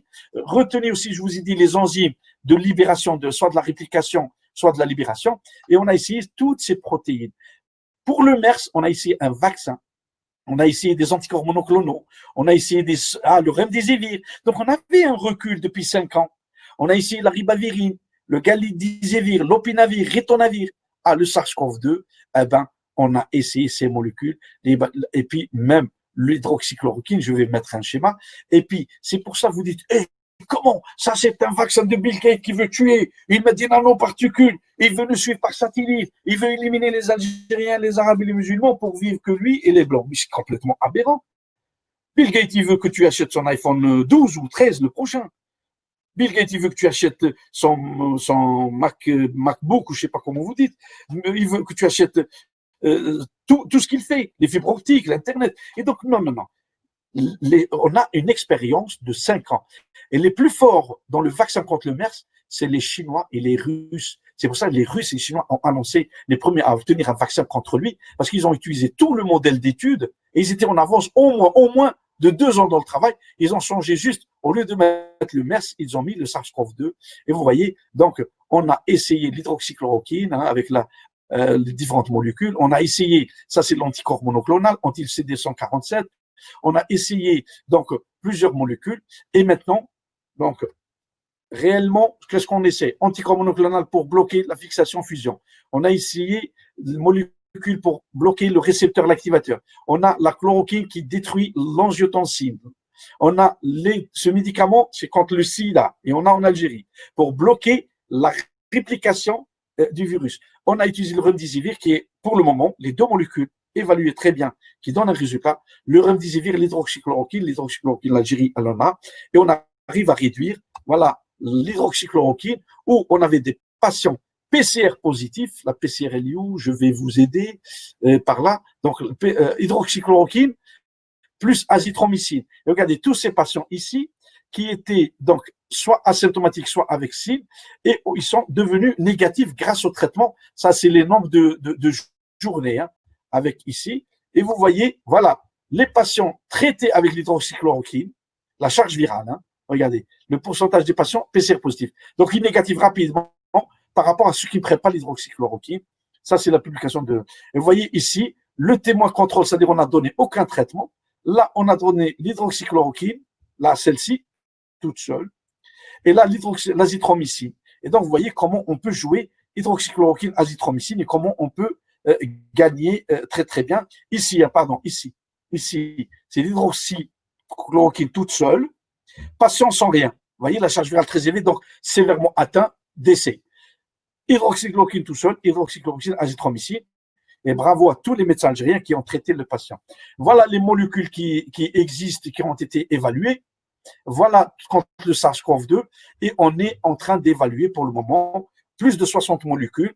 Et les vaccins, j'arrive rapidement pour le vaccin. Quel est l'intérêt du vaccin? Eh ben, le vaccin, on a différents vaccins, soit inactivés, soit tués, atténués, soit on a produit des protéines de recombinaison génétique, par génie génétique, soit carrément les Américains, le Moderna de Johnson Johnson ou Moderna, c'est de l'ARN, basé sur l'ARN. Par contre, le vaccin américain, croyez-moi, il ne va pas venir en Algérie. Vous savez pourquoi? Il faut le conserver à moins 80. Comment on va l'acheter? Qui va le transporter à moins 80? Et combien on va mettre d'avions à moins 80? Et en Algérie, quand il arrive, combien il va attendre à l'aéroport ou le port? Et combien on va le mettre? Et dans quel frigo de moins 80? Combien de congélateurs de moins 80? Donc, ça, c'est pour les riches, les Américains. Par contre, on a le tue inactivé, surtout soit protéine S, composée, voilà, ils sont là, soit l'ARN, soit l'ADN, soit la réplication par génie génétique, soit le virus lui-même. On a pris toutes les structures du virus telles quelles et on l'a inactivé, comme le virus de la polio, comme le virus de l'hépatite B, comme d'autres vaccins. Ou bien on atténue son pouvoir pathogène, ou bien on a même produit des protéines synthétiques qui ressemblent aux protéines S pour les injecter. Et à ce moment-là, on a, vous voyez, donc vous avez ici l'Université d'Oxford, le Sinovac, CanSino, ça c'est chinois, les 3 vaccins chinois. Vous avez Pfizer, vous avez Johnson, vous avez les Russes qui sont très bons. Et vous savez, les meilleurs vaccins contre la polio, c'était Salk, le grand professeur Salk russe. Et puis, voilà, au début, il y avait plus de 160 candidats vaccins dans des pays, 19 phases 1, dans l'Égypte, elle en a 1, 13 phases 2, 4 phases 3. Maintenant, non, on a évalué. Ça, c'est une publication que j'ai mise ici depuis juillet. Eh ben, aujourd'hui, on a 9 ici. Et parmi les 9, les Chinois, on l'ont donné à l'OMS pour vérifier. Sachant que pour avoir un vaccin, il y a entre 120 et 130 étapes de contrôle et de vérification que le vaccin il est bon. Quelle dose à mettre dans le vaccin? Combien de doses? Est-ce qu'on met le même vaccin pour tout le monde? Et le système immunitaire du personne âgée, il est fatigué. Donc, il faut lui mettre peut-être 60 microgrammes de virus. Et les jeunes, il faut le mettre 20 microgrammes. Et puis, qu'est-ce qu'ils vont mettre avec? L'adjuvant. Quel adjuvant? Et comment on va le conserver? Et combien il va résister? Et combien il va être transporté? Est-ce qu'on va le mettre à plus 4 ou pas? Est-ce qu'on va le mettre vivant, atténué, qui résiste à la température, ou on va le mettre inactivé? Et puis, on a vacciné combien? On a vacciné 100 000. Comment ils ont répondu les 100 000? Eh ben, il y a eu 10 000 morts. Eh ben, on ne l'utilise plus. Refusé. Il y a eu un seul mort. Pourquoi? Parce qu'il avait un problème neurologique cardiaque. Et puis, et les anticorps qu'ils ont produits, comment ils sont? Eh ben, on a prélevé sur les 10 000, on a prélevé 5 000. Les anticorps sont très forts. Ah non, sur les 5 000, on a trouvé que 100 qui ont produit des anticorps à un taux protecteur. Les autres, non. Oh purée, c'est pas un bon vaccin. C'est ce qui fait retarder. Et donc, ce n'est pas, tout ce que je vous dis, ils sont pas en train de mentir. Ils sont pas en train de vous narguer, ni en train de vous les vendre de la farine, du tout. Il y a des grands laboratoires de recherche. Il y a des grands chercheurs honnêtes. En Grande-Bretagne, en France, en Allemagne, en Suisse, en Chine, en Algérie, il y a des chercheurs, on a des scientifiques qui travaillent, qui veulent produire des vaccins, mais l'étude d'un vaccin, l'évaluation d'un vaccin, c'est très lent. Je cite juste l'hépatite C, qui tue entre 1,5 million et 2 millions de personnes par an. On a mis presque 22 ans pour arriver à un médicament qui est efficace et qui, en 2 mois, on guérit le cancer, on élimine l'hépatite C. Dans l'Algérie, elle est très, très touchée, surtout l'Est de l'Algérie. 22 ans. Là, en 1 an, même pas 1 an, on a un espoir d'un vaccin et certainement, croyez-moi qu'il va y avoir au moins 4 vaccins sur le marché. L'Algérie, elle a du pétrole et elle pourra s'acheter son propre vaccin. Et je termine, le rôle du vaccin, eh ben, soit un vaccin, le vaccin américain, ils ont pris une partie de l'ARN, qu'ils l'ont inclus dans un vecteur qui est l'adénovirus. Ils vont nous injecter l'adénovirus comme vecteur et il va transmettre l'ARN qui va rentrer. Et le système immunitaire, il va reconnaître l'adénovirus en même temps, cet ARN du Covid, et on va produire des anticorps pour nous protéger. Et voilà comment il sera au niveau de l'ARN. viral et qui va nous stimuler pour produire les anticorps qui vont venir bloquer le vrai virus si on est exposé au virus. Voilà un peu par génétique la production. Je termine que le COVAX, c'est un groupe de plus de 140 pays qui sont réunis, qui sont signés un acte avec l'OMS ici et qui sont en train de contrôler tous les vaccins pour les autoriser. C'est pas parce qu'il a produit qu'il va l'injecter aux Algériens, non. Et puis l'Algérie, elle est libre pour acheter soit le vaccin français, allemand, anglais, ou britannique ou russe. Et puis je termine par la grippe, rapidement. On est dans la saison, 4 à 5 millions de cas en France, 2000 décès par an quand c'est une faible grippe. L'année dernière, elle a tué 20 000 cas en France. On a les 4 types et on a 4 souches, Yagamata, Victoria.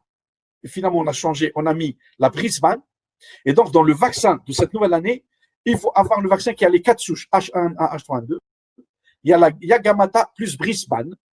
Et puis, on peut vacciner. Et pourquoi il faut vacciner? Parce que quand on vaccine contre la grippe, on va protéger pratiquement 90% des malades chroniques, les transplantés, les greffés de moelle, de tissu, de peau, les brûlés. On va protéger tous les malades chroniques, les diabétiques, les cardiaques, les malades thyroïdiens. On va protéger toutes les personnes âgées, les immunodéprimés, les VIH. On a beaucoup de VIH en Algérie aussi. Et donc, vacciner contre la grippe, j'ai jamais dit, et vous ne dites pas dans le Facebook, monsieur Meki a dit le vaccin contre la grippe protège contre le Covid, donc il attaque le Covid. Jamais. Non, non, non. C'est 2 virus différents. Il protège les patients. Donc, au lieu d'avoir la grippe qui va tuer, rajoutons à ça le Covid. Donc, si on a 10% de mortalité, moins de 6%, si on aura laqaddarlah, quelque chose qu'on ne souhaite pas et qu'on prie en Allah qui nous préserve, et la grippe et le Covid, s'il y a une épidémie Covid et grippe, et ça, c'est possible qu'il y ait confection. On avait en 2016, ici en France, confection grippe A et B, elle était très mortelle, 20 000 morts. Et donc, on peut avoir les deux. Et si on a les deux, eh ben, si le taux de mortalité de le Covid, il est moins de 6%, croyez-moi, avec la grippe, il peut basculer à 12 à 15%. Les dégâts seront énormes. Donc, et le premier à qui je lance un appel de se faire vacciner, c'est moi et vous, le corps médical, paramédical, le personnel hospitalier, et il doit se faire vacciner le premier. Le deuxième, c'est les personnes âgées, bien sûr. Et puis le troisième, bien sûr, les militaires, la douane, tous pour protéger le pays, puis pour l'économie. Et donc, vous savez pourquoi on vaccine en France gratuitement? Parce que la grippe, elle fait perdre l'État français, quand c'est une grippe moyenne, 571 millions d'euros de chiffre d'affaires par l'absentéisme du personnel. Parce qu'on tombe malade. Et donc là, avec la grippe, imaginons qu'il y aura la grippe. Une grippe forte. Et nous serons touchés, nous, le personnel médical. Qui va soigner? Comment on va soigner? Donc, écoutez, évitez. Le Facebook, c'est très bien. Le TikTok, c'est très bien. L'Instagram, c'est très bien. Mais croyez-moi, tous ces professeurs qui sont parus dans des vidéos contre la vaccination, dites-leur que nous, on sait ce que c'est la polio, ce qu'elle faisait la polio en Algérie. On avait 3, 4 élèves, 5 élèves. On avait 5 élèves par classe poliomyélitique et on avait le chagrin pour eux. Alors, avec un vaccin, l'Algérie, il y a 0,4 polio. Eh ben, espérons, Inch'Allah, que nous aurons des hommes scientifiques et des chercheurs algériens de France, d'Australie, des États-Unis qui nous produisent un vaccin et que nous aurons notre vaccin et que nous sauverons et les Algériens et l'humanité contre le Covid. Je m'arrête avec ça, sachant que le meilleur pour nettoyer paillasse, sol, objets, surtout les toilettes, et je vous ai dit, on s'infecte beaucoup dans les toilettes des hôpitaux, l'eau de Javel diluée à 1%, c'est très bien, mais jamais l'eau de Javel pour les yeux ou le visage, peut-être pour les mains, mais c'est le seul moyen, sachant que le meilleur maintenant, c'est le masque, lavage des mains toutes les 20-30 minutes, aérer vos chambres, vos appartements, aérer vos bureaux à l'hôpital, distanciation, et on rigole pas. La deuxième vague, elle est là et elle n'échappera pas à l'Algérie. C'est pas que je souhaite du mal à mon pays, mais la science, elle est là. Pourquoi vous croyez la belle journaliste qui vient pour la météo avec sa belle tenue, son tailleur, et vous dit dans 8 jours, il y aura la pluie à Ain Defla ou il fera chaud à Adrar. Et vous croyez pas docteur Maharzine Nisrin, docteur Meki Yahya, docteur Tariq Arab, docteur Epsilem, ou docteur Fouad, ou Erdouane, ou tous nos équipes algériennes qui vous disent si la deuxième vague, elle est là. Et si on peut se protéger, et c'est le seul moyen pour nous pour se protéger, c'est le masque, les gants dans le travail, surblouse, lunettes, se lavage les mains, aérer le bureau, aérer vos chambres, changer les draps. Et dès que vous avez un contaminé, il faut l'isoler et surtout Prenez les traitements, vous l'avez compris, l'aspirine, ça c'est très rapide. Je ne rentre pas dans les traitements, je ne suis pas là pour donner les prescriptions médicales, je laisserai peut-être une autre conférence. Mais ce que vous faites comme traitement, c'est très bien. Continuez et je vous remercie. Je m'excuse si j'étais trop long.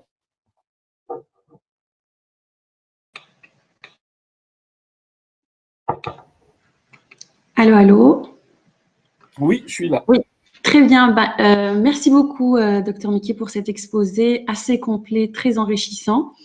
Beaucoup de réactions positives on a eu à travers le chat. Alors, je ne sais pas du coup si on peut s'ouvrir un petit instant d'échange pour répondre éventuellement à des questions. Je suis à votre disposition. Très bien. Alors, on a eu quand même pas mal de questions là durant l'exposé à travers le chat, mais on a également reçu des questions par mail au moment où les personnes se sont inscrites. Donc, je vais essayer un petit peu on va peut-être pas pouvoir répondre à toutes les questions, sachant que souvent certaines questions elles sont redondantes. Et puis, certaines questions, on a déjà eu, enfin, vous les avez déjà en fait abordées et vous avez abordé pas mal de points. C'est pour ça que je dis franchement, l'exposé est très enrichissant parce que ça croisait avec pas mal de questions. Donc, tous ceux qui nous ont envoyé des questions, sachez que pour la plupart, elles ont été largement abordées ce soir par Dr Mickey. Mais je vais quand même voilà, sélectionner quelques-unes. Alors, on en a une qui dit la toute dernière, est-ce qu'on peut parler d'une deuxième vague en Algérie ou pas encore, ou pas du tout, ou voilà. Est-ce qu'à l'heure actuelle, avec les données qu'on a actuellement, est-ce qu'on peut parler d'une deuxième vague? Je ne me substitue pas à l'État et à mes confrères responsables du ministère de la Santé, de l'Institut Pasteur et les statisticiens, mais la réalité, elle est là, et la vérité, elle est là. L'Algérie, elle vient juste, c'est-à-dire la France, l'Europe, qui s'est un peu, j'allais dire, elle a respiré un peu, et elle s'est, j'allais dire, libérée du Covid pendant 2-3 mois. L'Algérie, elle a que 1 mois et demi qu'elle s'est libérée du Covid. Et on a su ce qu'on a souffert, nous aussi, en tant qu'Algériens ici, pour venir en aide par rapport à nos confrères. Et donc, c'est très récent, la première vague en Algérie. Mais surtout, il y a beaucoup de porteurs asymptomatiques.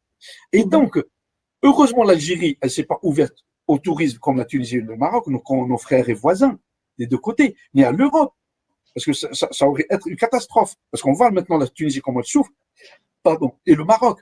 Et donc, la deuxième vague, oui, hélas, moi, أنا مؤمن ومسلم وأنا يعني أتمنى كما قال سيدنا الرسول صلى الله عليه وسلم خذوا الفأل ولو عمدا يا ريت يعني واستبشروا خيرا احنا نستبشروا خير نقول ان شاء الله ربي يرفع عنا الوباء ويجيب لنا الخير وما يكونش موجة ثانية وما يكونش مرض وما يكونش وفاة mais la réalité elle est là. Aujourd'hui, j'ai eu au moins 10 appels de Béjaïa, de Rizan, de Tiaret, de Ouelgla, de Leroy. Oui, j'ai mon grand-père qui est rentré malade, qu'est-ce que je fais? L'autre, il me dit, il est mourant. L'autre, il me dit, c'est récent. J'ai un ami, toute sa famille, elle est contaminée. Pourquoi on a été à un mariage? Il y en a même, il m'a appelé tout à l'heure avant la conférence. Oui, eh ben, on a été à un mariage hier et voilà, il y en a 2 qui ont de l'affaire. On a fait une test spécial, qu'est-ce qu'on fait? Donc, moi, à mon avis, la science, elle est là. La science, elle dit, oui, la deuxième vague, peut-être l'Algérie, elle est au début, mais la France et l'Europe, elle est pleine dedans. Donc, pour ne pas que vous soyez plein dedans et qu'on soit... Regardez, la France, elle confine complètement. Vous savez ce que c'est? La 5e puissance qui confine tout de nouveau et elle ferme tout. Il y aura une perte colossale sur le plan économique. Eh bien, l'Algérie, si, parce que vu comme... Parce que là, je m'adresse aux citoyens. J'appelle à la conscience individuelle et collective de nos concitoyens. Wallah, wallah, si vous ne portez pas le masque, le lavage des mains, il y aura une catastrophe. Donc, le seul moyen, c'est de lancer des appels, lancer des cris pour dire protégez-vous, isolez-vous. C'est pas le moment du mariage, c'est pas le moment des fêtes des bacs, c'est pas le moment. Oui, on est confronté. L'Algérie, peut-être elle sera faible, pas comme celle de l'Europe, mais il y aura une deuxième vague. Pourquoi il y a eu la première vague? Pourquoi les Algériens ont pensé que ça y est, la France elle a levé le confinement le 14 mai? Elle dit écoutez, on est en cul, l'État n'a pas fermé. Le Jama' fil Batal n'a pas arrêté le stade fil Batal. Non, c'est pour protéger des vies. Eh ben là, moi, si les citoyens algériens portent le masque tous pour sortir, se protéger, se laver les mains, je pense oui, on peut éviter la deuxième vague, au moins forte, si elle sera minime. Mais s'ils continuent le comportement et négligent nos appels des médecins et des scientifiques, ben, لا قدر الله, elle peut l'être comme ربي سبحانه وتعالى قادر يغير غدوه ويحبس كاع الكوفيد. Très bien. Alors, il y a une question qui revient souvent. Alors, tu l'as peut-être un peu abordé, docteur Metin, mais ça serait peut-être bien un peu d'y revenir dessus. C'est la durée de la protection. Finalement, les anticorps qui sont produits suite à une première infection, ils permettent une protection jusqu'à combien de mois? Et dans quelle mesure est-il possible d'envisager en fait une réinfection? Très bien. Actuellement, ce qu'on a comme expérience, on a l'expérience du SARS-CoV-1 de 2002-2003. Il y a eu des patients qui ont produit des anticorps à l'époque et qu'on les a suivis, ils avaient produit des anticorps protecteurs de 2 ans, certains 3 ans. Et d'ailleurs, c'est les Allemands qui ont publié ça. Ils avaient un patient qui était contaminé en 2002-2003 et qui ont privé son sang et qui était riche en anticorps, anti-SARS-CoV-2 et 3 depuis l'époque. Ils l'ont conservé à moins 80, ils l'ont sorti, ils ont mis en culture le virus, ils l'ont inoculé à l'animal, ils ont injecté des anticorps avant, ils ont trouvé que ces anticorps protégeaient l'animal. Donc, contre le COVID, actuellement, qu'est-ce qu'on a? On n'a que 9 mois de délai par rapport aux frères chinois et par rapport à nos amis qui ont été contaminés au début. Et donc, l'étude actuellement, ces anticorps, il y en a qui ont produit des anticorps qui les ont encore à un titre élevé, d'autres moins, d'autres, comme je vous ai montré tout à l'heure, les profils sérologiques, d'autres, ils n'ont pas produit du tout d'IgM, on est passé aux IgG, d'autres, ils ont produit IgG, IgM, après disparition des IgM, persistance des IgG à taux élevé. Lui, il est très bon, il nous intéresse. Par contre, il y en a qui, la courbe, elle s'est cassée, il y en a qui n'ont pas produit, ils sont chutés, négativés, d'autres moins. Mais par contre, ce qu'il faut retenir, c'est qu'on a l'immunité à médiation cellulaire qui nous protège aussi. Et tant mieux, et heureusement. Donc, l'immunité cellulaire, les cellules CD8, NK, les natural killers, les macrophages, les cellules dendritiques qui jouent un rôle dans l'immunité. Donc, on a cette immunité à médiation cellulaire. Donc, celui qui a attrapé le Covid une fois, même s'il se réinfecte, il est moins grave et il ne va pas avoir une atteinte parce que l'immunité, elle est là, ça, elle est produite, elle va tout de suite attaquer le nouveau virus. Par contre, est-ce qu'on réactive le virus ou est-ce que c'est une réinfection? Je suis un peu impuissant. Il y a eu une publication chinoise sur 55 cas, 9 sont revenus au bout d'un mois et demi, les mêmes symptômes, et ils ont trouvé qu'ils étaient sur les 15, sur les 9, ils étaient PCR positifs, donc ils ont dit ou réactivation ou réinfection. Donc qu'est-ce qu'on doit faire? On doit séquencer les souches pour voir est-ce que c'est les mêmes souches que celles d'avant, ou bien non, c'est des nouvelles. Mais moi, à mon avis, on va être exposé pratiquement au même modèle de la grippe. La grippe, on a tous fait une grippe dans notre vie, on a des IgG contre la grippe, et on fait une grippe l'année prochaine. Pour quelle raison? Parce que les anticorps qui sont en nous, soit ils sont affaiblis, soit ils ne sont pas protecteurs, soit le virus il a muté. Donc les anticorps, ils ne reconnaissent pas le site spécifique, ils ne peuvent pas rentrer. Vous avez changé la serrure, vous venez avec la même clé, vous ne pouvez pas rentrer. Ou vous avez changé de clé, vous êtes trompé de clé, vous pouvez rentrer la serrure, vous ne pouvez pas rentrer. Et donc, je pense, le SARS-CoV-2, c'est un virus ARN, la grippe, c'est un virus ARN, les deux sont enveloppés, les deux, il y a des mutations. Je pense qu'on va être confronté un peu comme le modèle de la grippe, mais pour le moment, il y en a qui ont produit des anticorps sont protégés, d'autres n'ont pas produit d'anticorps sont protégés aussi, et d'autres ils ont produit des anticorps à taux faible. Et nous, on le sait, même pour la vaccination contre l'hépatite B, qui est un très bon modèle d'étude, on vaccine 10 personnes le même jour, 2 frères jumeaux le même jour. Il y en a un qui répond, il a un taux d'anticorps 4000, l'autre il est feignant. Le système immunitaire, il a répondu, mais il est que à 60. Et c'est pour ça qu'on fait un contrôle des anticorps anti-HBs pour les protéger. Ça, c'est le système immunitaire. Très bien. Alors, pour poursuivre, donc c'est bien, vous avez été un peu plus au-delà de la question. Du coup, Oui. ça a permis un petit peu de relever la notion de la réactivité endogène qui nous a été posée par Dr Selmani. Donc, du coup, Dr Selmani, on a répondu un petit peu à votre question. Point pratico, ou quelle est comment on pourrait estimer la fiabilité en fait des tests sérologiques rapides? Parce que c'est vrai qu'en Algérie, c'est quelque chose qui est pas mal utilisé. Voilà, comment on pourrait en Algérie? Très simple. Par rapport aux tests rapides. C'est très simple. C'est très simple. Par rapport à la réactivation, vous savez qu'on a un très bon modèle de réactivation des virus chez nous. les virus latents, les herpès. On a tous fait un herpès 1. Je ne parle pas de l'herpès 2, hein, pour faire rire certains. Pour l'herpès 1, on a tous eu parce que nos grand-mères nous embrassaient dès la naissance sur la bouche, ils nous l'ont tous donné et elles disaient à nos mamans, il a de la fièvre, il a de la diarrhée, peut-être il fait les dents, peut-être il fait ceci. Non, elles nous ont passé l'herpès par les bisous. Eh ben, on a tous des anticorps. Et pourquoi on réactive l'herpès souvent? Et quand on réactive l'herpès, avec la réactivation de l'herpès, eh ben, on a le bouton, alors qu'on a des IgG. On réactive le BV, on réactive le CMV. Et donc, dans la réactivation des virus, alors qu'on a tous des IgG. Parce que c'est des virus latents qui s'intègrent. Par contre, c'est des virus ADN qui s'intègrent. Ah oui, mais on a un virus ARN enveloppé qui s'intègre. Le VIH, ARN enveloppé, mais pour qu'il s'intègre, il se transforme en ADN grâce à la transcytase, il s'intègre. Alors, les patients VIH+, ils ont produit des anticorps au début. Et d'ailleurs, il y en a beaucoup qui ne savent pas qu'ils sont VIH+. Et pour quelle raison? Parce qu'il y a eu un système immunitaire qui a répondu en douceur. Il n'était pas malade, c'est-à-dire qu'il a fait comme un syndrome mononucléosique, comme un rhume, comme un pseudo-grippal, il n'a rien. Et d'un seul coup, jusqu'à ce qu'il arrive au stade de sida, avec une méningite ou une rétinite ou une diarrhée ou autre. Et donc, alors qu'il a des anticorps très forts, hein. Les anticorps anti-VIH, ils ne protègent pas. Ils répondent à le système immunitaire au début, ils réduisent la charge virale, mais après, réactivation est flambée et on est au stade sida. Grâce au traitement, on ne parle plus du stade sida maintenant en Europe et même en Algérie, à Oran, Alger, Constantine, Tlemcen, Antoine. Je félicite l'équipe des infectiologies. Pour les tests sérologiques, on a de bons tests. Soit vous m'envoyez par mail, j'ai mis mon mail sur la première diapo, s'il faut que je la remette, je la remette. Il y a le diaporama ou pas toujours qui est projeté? Oui, oui, oui, tout à fait.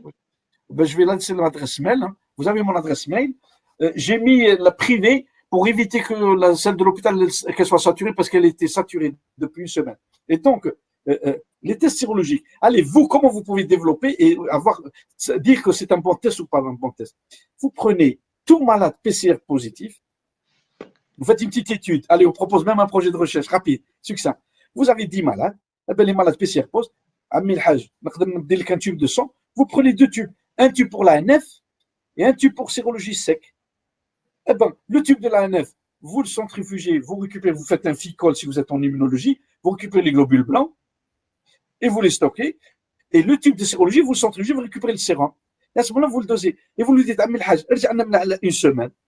Une semaine, vous le prélevez, tube sec, et vous gardez, et 2-3 semaines, 4 prélèvements, surtout les jeunes, si vous avez des jeunes contaminés, ou les personnes hospitalisées, vous pouvez le faire tranquillement. Vous lui demandez un consentement. Amil Hajj, باش ندرسوا باش نعرفوا لا بريت ولا كي تطورت اسكو المناعه تطورت لك سني لي هذا الوقع Amil Hajj, il signe un consentement, il vous signe un consentement, et à ce moment-là, les malades qui sont hospitalisés, tous les matins, vous leur faites un yono, un bilan de courant, et bien vous prélevez un tube en plus, sec, et vous le stockez, vous le centrifugez, et vous le testez. Et bien vous allez voir une séroconversion, apparition des IgM, après apparition des IgG, donc vous avez IgG, après il n'y aura que des IgG, et vous allez évaluer vos tests. Si le test, comment vous savez que ce n'est pas un test, c'est pas bon, et bien vous allez prélever 10 malades, 20 malades comme ça. Pour chaque malade, vous avez 4 prélèvements, un prélèvement par semaine, et vous faites le test. Et vous, en plus, vous les stockez, les sérums, vous les mettez en 100 microlitres, et vous regardez le test. Si le test, il vous dit qu'il faut une prise de 100 microlitres pour tester, 100 microlitres, eh ben, vous prélevez, vous, à peu près un tube de 5 millilitres. Donc, vous avez de quoi. Eh ben, vous les allez côté en 200 microlitres et vous stockez les tubes Eppendorf à moins 20 dans le congélateur, hein, moins 20, et chaque jour, vous sortez pour tester. Et donc, si vous avez 10 malades, avec chaque malade 4, donc ça veut dire 40 échantillons, si ce test sur les 40, vous avez fait CNC, aucun anticorps, c'est pas bon. Par contre, moi, je peux, tous ceux qui veulent, vous m'envoyez un mail, je peux vous envoyer la liste des meilleurs tests, et en sérologie et en antigène. Et je sollicite tous les laboratoires privés de les développer pour les faire, pour faciliter la tâche et décharger Pasteur et les grands CHU, parce que tous les prélèvements partent à Pasteur, les Pasteurs, les antennes Pasteur, et je félicite Pasteur parce qu'il a formé pas mal de laboratoires d'ailleurs. Mais les tests antigéniques et sérologiques, c'est très simple. Vous pouvez les faire dans les différents labos et vous pouvez les faire, les labos, dans tous les labos des EPH même, qui font l'hépatite B, le VIH, ainsi de suite. Vous pouvez le faire sans problème. Et surtout l'antigène. Hein. L'antigène sur le sang, hein, pas sur la salive. D'autres questions?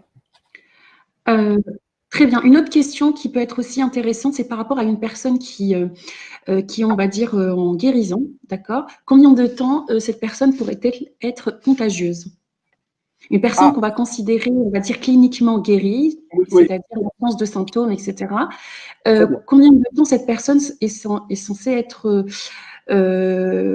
rester contagieuse, notamment dans le cas où la personne, elle doit être reconfinée chez elle, ou comment elle peut s'isoler pour ne pas Très bien. finalement contaminer son entourage. Très bien. Toute personne qui présente des symptômes pseudo-grippaux ou les symptômes du Covid-19, tout, grippe, tout, pseudo-grippal, tout, fatigue, éternuement, douleur musculaire, diarrhée, conjonctivite, perte de goût, l'odorat. Ça ne veut pas dire systématiquement c'est le Covid. Mais comme on est en pic épidémique, oui, c'est le Covid. Mais attention, il y a des rhinovirus. Moi, j'ai eu plusieurs patients, c'est du rhinovirus. Donc, attention. Et peut-être il y aura la grippe. Mais là, dans cette phase-là, c'est du Covid. Donc, vous pensez que c'est du Covid. Vous lui faites une PCR positif. Quand vous le trouvez positif, sachez que dès que vous avez des symptômes, et on vous confie que vous êtes PCR positif, 4 à 5 jours avant, vous étiez contaminant. Vous avez contaminé déjà. Si vous avez embrassé, si vous avez mangé, si vous avez voyagé, si vous avez dansé, si vous étiez surtout, vous étiez dans une salle fermée, mariage, fête, ainsi de suite. Dans une chambre de garde avec 2-3 internes pour manger, pour boire dans le même verre, manger dans le même, partager la même cigarette parce qu'il n'y a plus de cigarettes. Ça, ça fait. Et aussi, 5 à 7 jours après, et on peut aller jusqu'à 12 jours, si vous vous rappelez de mon diagramme que j'ai montré. Jusqu'à 12 jours, pourquoi? Avant, on disait 14 jours. On l'a réduit à 7 jours. Pourquoi 7 jours? Parce que cette nouvelle souche de la deuxième vague, eh ben, on a constaté entre moins 5 et plus 7. Donc 7 jours, ça y est, on a les symptômes. C'est-à-dire, moi, aujourd'hui, mon ami avec qui je dormais hier, ou on a voyagé hier, il me dit, ah, j'ai mal, et docteur Miki, et je suis contaminé, j'ai fait PCR pause. Eh ben, moi, j'ai aucun signe. Eh ben, je vais attendre 7 jours, avec la nouvelle souche qui frappe l'Europe, 7 jours. Au-delà de 7 jours, je dis, ouf, alhamdoulilah, je ne suis pas contaminé. Mais on peut aller jusqu'à 12 jours. Donc, toute personne qui a les symptômes, elle a été contaminante 3-4 jours à 5 jours avant, et elle va être contaminante jusqu'à 7 jours après. Et je vais vous expliquer la charge virale contaminante. Donc, quand elle est guérie, dès qu'on produit les anticorps IgM, et surtout dès qu'on a les IgG aussi, ça y est, on est guéri, même que la charge virale est petite. D'où que toute personne contaminée doit porter le masque, doit se laver les mains, doit mettre les gants quand elle veut toucher quelqu'un d'autre. Et surtout le personnel hospitalier, vous avez vu, hein, 40% de personnes hospitalisées infectées asymptomatiquement. Donc il va contaminer personne, on va faire des infections nosocomiales. Et on va propager. D'ailleurs, on se pose la question, nous, hein, pardon, en France, pourquoi et comment les EHPAD, de nouveau les personnes âgées contaminées? Alors on aurait dû prendre toutes les prérogatives. Eh ben, parce que les EHPAD, pendant le mois juillet, août, septembre, les parents et les membres de famille, eh ben, ils rendaient visite aux personnes âgées. Et le personnel hospitalier, il sortait, il revenait. Et donc, c'est comme ça qu'on peut créer ça. Donc, voilà, vous pouvez être contaminante 5 jours avant, jusqu'à 5 jours avant, et contaminante jusqu'à 5-7 jours avant. D'ailleurs, la preuve, parfois un enfant dans la famille, un jeune garçon lycéen contaminé, les 5 membres de la famille, aucun n'a été contaminé. On les a tous privés, tous contrôlés. Au bout de 7 jours, même on a fait une deuxième PCR. Par contre, moi j'ai aidé beaucoup de personnes contaminées, symptômes, PCR positif, 7 jours, encore PCR positif, et je suis à 14 jours PCR positif. Donc, mais la PCR, le 14e jour, elle est à combien? Elle était à un CT devant ou un CT 32 ou CT 38? Et donc, dans l'interprétation de ce CT, moi, plusieurs fois, le CT à 38, il n'y a aucun symptôme, je le rends négatif. Par contre, avec des symptômes, je dis, vous êtes encore positif. Donc, il faut s'isoler. Qu'est-ce qu'on va faire? Positif, oui, je m'isole dans ma famille, dans ma chambre seule, mes serviettes seules, mes draps seuls, j'aère l'appartement au moins 3 fois par jour, au moins 1 heure, j'ouvre tout, je bloque les portes et les fenêtres, et surtout, l'eau de Javel. L'eau de Javel, si vous avez 2 salles de bain et 2 toilettes, avec tous mes respects, eh ben, une pour le malade et le reste pour la famille. Si vous avez qu'une dans les apparts, bien sûr, souvent c'est ça, eh ben, quand elle rentre la personne malade, elle utilise l'eau de Javel partout, sur le robinet, sur le lavabo, sur les portières, les loquets des portières, surtout, la cuvette qui est sale. Le fait de s'asseoir pour faire ses besoins, eh ben, elle est sale. Donc, le premier geste, tirez la chasse, nettoyez tout. Je n'ai pas dit que le virus, il est dans les urines, il est dans les fesses, il est dans les selles. Et donc, avec la puissance et la force, quand on balance, quand on fait les besoins, eh ben, toute la cuvette, elle est contaminée. Même on a trouvé sur le bouton de la chasse. Donc là, un chiffon avec l'eau de Javel, et vous passez sur tout, Mais surtout, une fois que vous avez tiré la chasse, laissez l'eau de Javel propre dans ça et ne rentrez pas au moins, laissez au moins minimum 15 minutes, voire 30 minutes pour y aller, sauf s'il y a extrême urgence et on est dans le même appart, eh ben, on peut y aller. Mais surtout, aérer, nettoyer, ne pas rester dans le même salon avec, laissez-le dans sa chambre, il lit. Et puis surtout, mettez le film alimentaire là, sur l'écran, si vous avez un ordinateur, vous le touchez tous, surtout les télécommandes, pardon. Les télécommandes, le film, vous les nettoyez avec les désinfectants. Ce virus, il n'est pas si dangereux si on se lave les mains. 80%. Je suis virologue agréé expert au ministère de la Santé en France et surtout le chercheur étudiant, virus et grossesse, des virus qui infectent la femme enceinte et qui attaquent le fœtus avec des anomalies sévères. J'ai fait une thèse avec une doctorante qui est gynécologue maintenant à Lyon. 80% de la femme enceinte, elle se lave les mains toutes les heures. Elle évite d'attraper le CMV, le parvo, la rubéole, la rougeole et ainsi de suite. Donc ça, c'était que pour la femme enceinte. Depuis des années, j'enseigne ça. Là, eh ben, on vous dit pareil. Vous lavez les mains toutes les 20-30 minutes, que les mains avec du savon, liquide, pas le gel douche. Gel douche, non, c'est pas un savon. Il tue pas. Et donc, vous éliminez 80%. À toi, Nesrine. Oui, alors j'ai une question d'une personne qui nous parle, qui s'interroge sur les différents variants qui peuvent exister actuellement en Algérie. Sachant que, en termes de séquençage, je ne sais pas ce qui existe réellement ou pas, mais dans quelle mesure on pourrait déterminer les différents variables pour justement un petit peu faire peut-être le parallèle avec ce qui se passe en France et puis dans les pays. Oui. Voilà. L'équipe de, c'est une très bonne question, vraiment scientifique et dans le domaine, dans ton domaine, Dr Mahazi Nsline, et dans mon domaine, et de beaucoup de collègues. Je remercie celui qui a posé la question. D'ailleurs, c'est lui qui nous paye le repas ce soir, à toi et moi. Il nous envoie le rishta ta'al mawlid. Thomas Drissa Alger, ce qu'on appelle Rogag et dans d'autres tchouchoura. Et donc, surtout, les dates, les dates par un oiseau migratoire dans l'autre sens, mais sans Covid, sans grippe, avec un peu d'humour, pour étudier les différentes souches en Algérie. Ce que je sais, l'Algérie, elle a envoyé quelques souches à l'Institut John Hopkins aux États-Unis. C'est pour ça que je les ai classées dans le tableau africain. Et donc, c'est la souche d'origine de Wuhan. Par contre, nos collègues algériens, ils sont forts. L'Institut Pasteur, il est doté de techniques PCR, il est doté d'un séquenceur. L'équipe de Bebzouar, on a une très, très grande équipe de biochimistes. Blida aussi. Je pense, je ne me rappelle plus s'il y a l'équipe de Betna, l'équipe de Constantine et l'équipe de Sidi Bel Abbas. Je pense même à ils ont un séquenceur. Allahu alam ou Tlemcen. Eh bien, j'encourage vivement nos compatriotes, les chercheurs, d'identifier ces souches, toutes PCR positives, vous gardez le prélèvement 80, vous préparez, vous pouvez lancer un séquençage avec un logiciel, vous caractérisez les souches et vous pouvez dire si elles sont les souches GH ou S ou L, est-ce que c'est le variant 614D ou est-ce que c'est le nouveau variant hispanique. Mais moi, je pense que l'Algérie, dans la première vague, elle était frappée par le variant européen qui est venu de Chine. Pourquoi? Parce que le premier patient, le premier touriste, c'était celui qui est venu d'Alger, de Paris pour un mariage. Et le deuxième cas, je me rappelle très bien, c'était l'Italien qui est reparti tout de suite. Donc, c'était des souches européennes, les souches asiatiques d'origine. Donc, je pense que c'est les mêmes souches et c'est pour ça qu'on est moins touché que l'Europe. Parce que quelle est l'explication? Ça. Et donc, pour le savoir, c'est le séquençage. Et donc, ça pourra faire des sujets de thèse de nos chers étudiants en pharmacie, en biologie, en biochimie, en médecine, pour étudier. Et moi, je les encourage et on peut se mettre en contact. Bien sûr.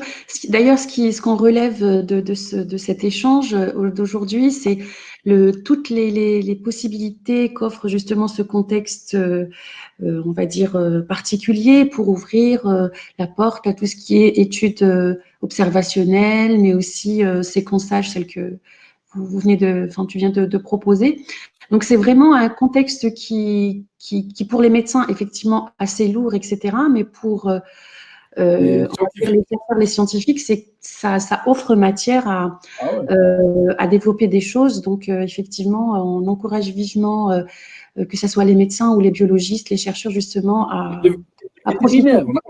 On a 3 grandes écoles vétérinaires. Nos collègues vétérinaires, Constantine, Agit, Arrête, ils peuvent faire ça aussi. C'est très bon. En plus, il y a les virus animaux, il y a les coronavirus canins, bovins, tout ça. Donc, ils peuvent, parce que peut-être ils sont riches, hein, nos vétérinaires, et donc avec tous les cheptels, on n'a pas le porc, alhamdoulilah, mais on a les vaches, on a les cheptels, et donc ils peuvent, peut-être ils ont un séquenceur, hein. Peut-être grâce à notre séance de ce soir, cette communication très importante.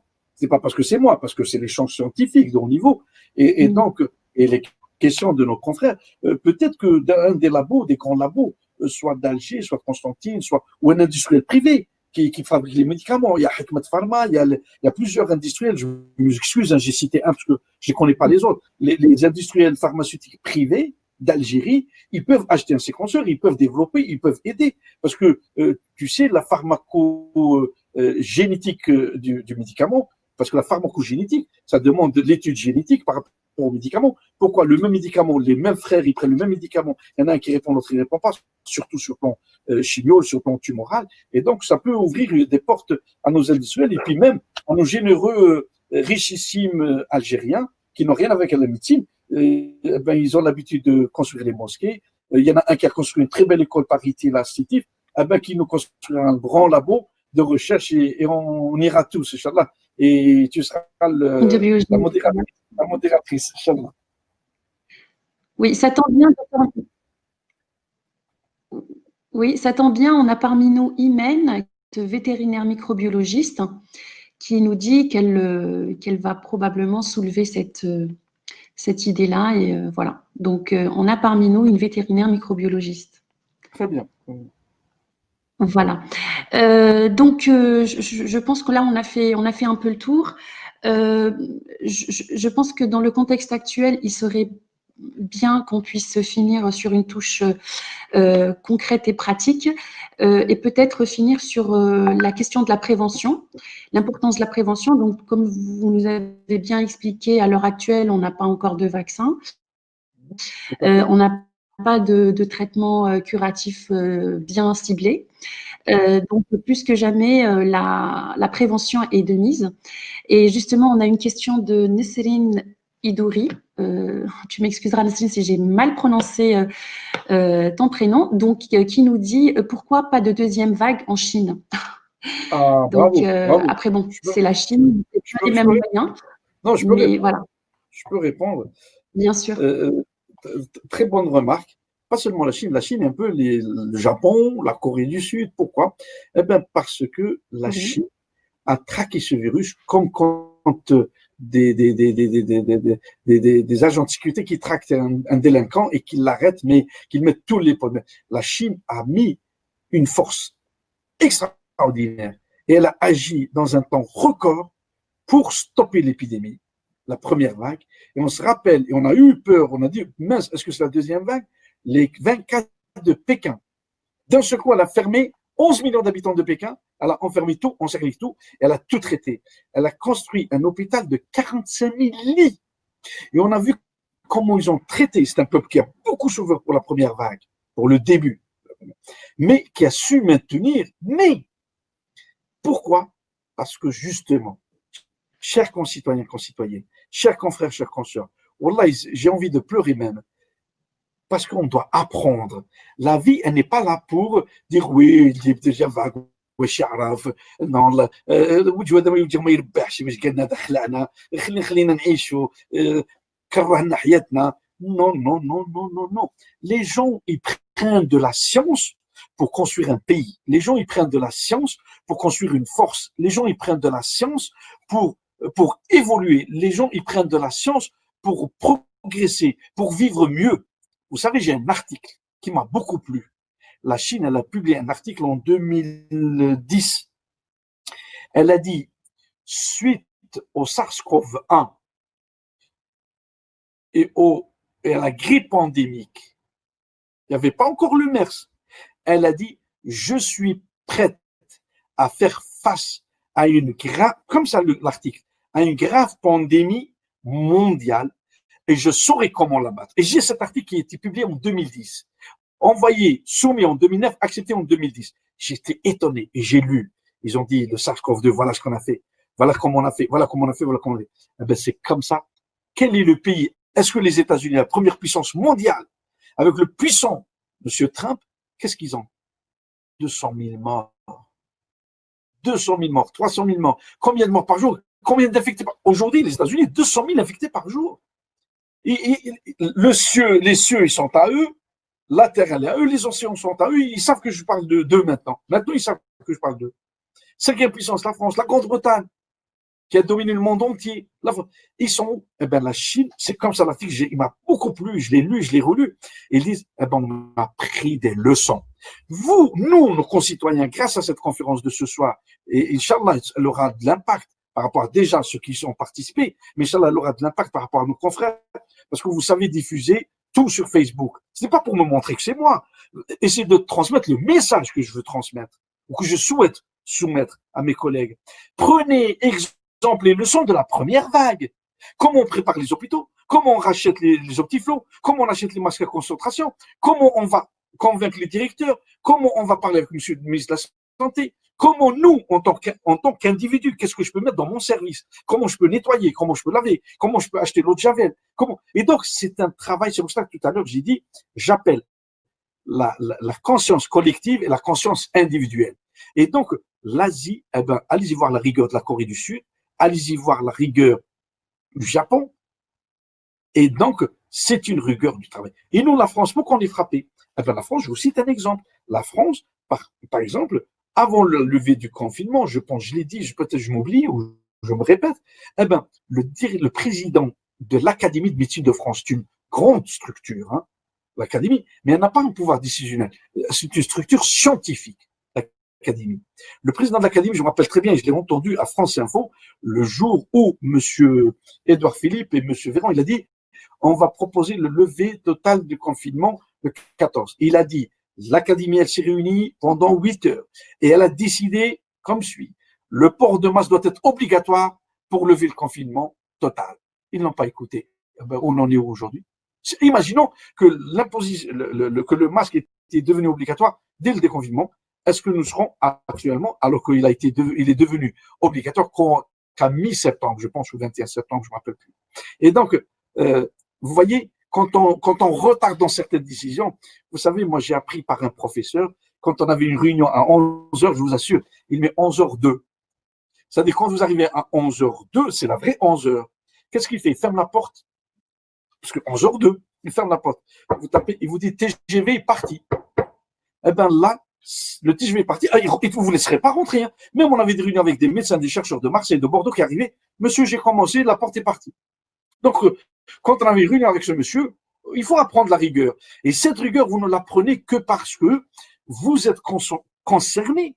Vous protégez, vous protégez l'autre. Vous protégez, vous allez rentrer chez vous. Il y a votre épouse, votre époux, il y a vos parents, il y a vos frères, vos sœurs. Et donc, vous protégez la famille. Quand on se vaccine, je me protège l'autre. Et bien, quand je porte le masque, je protège l'autre. Et je garde pour moi tout ce que j'ai dans mon nez, dans ma sphère ORL. Et donc, voilà pourquoi l'Asie. Et donc, c'est pas l'Asie qui a balancé un virus pour tuer les Européens. Non, non, non, c'est complètement faux. Très bien, c'est surtout pas un virus qui est fabriqué à partir de celui du VIH. Ah ben, celui qui l'a fabriqué, écoutez, si quelqu'un l'a fabriqué, il aurait dû trouver autant le vaccin pour devenir le plus riche au monde et le meilleur au monde. Donc, non, non, non, non. Et puis, il y a eu M. Luc Montagnier qui a dit, oui, on m'a envoyé des séquences, il y a des séquences VIH. Et ils sont ces séquences, montrez-nous. Il y en a d'autres qui ont dit, oui, il est mélangé, il y a plusieurs. Écoutez, peut-être, moi je suis pas dans la science infuse, peut-être, mais qui a fait ça et comment il a fait ça et dans quel intérêt? Non, dans quel intérêt? Par contre, et même si on trouve la cause, est-ce qu'en identifiant la cause et en disant un labo, qu'est-ce qu'on va brûler le labo, on va le griller, on va le tuer, on va mettre en... Et croyez-moi, si c'était vrai, alors ça m'aurait américain on dit 4e guerre mondiale, mais c'est 3e. Tout le monde a perdu économiquement, une perte colossale. Ils vont faire payer ce pays, ils vont même comment on dit, le coloniser, j'ai perdu le terme.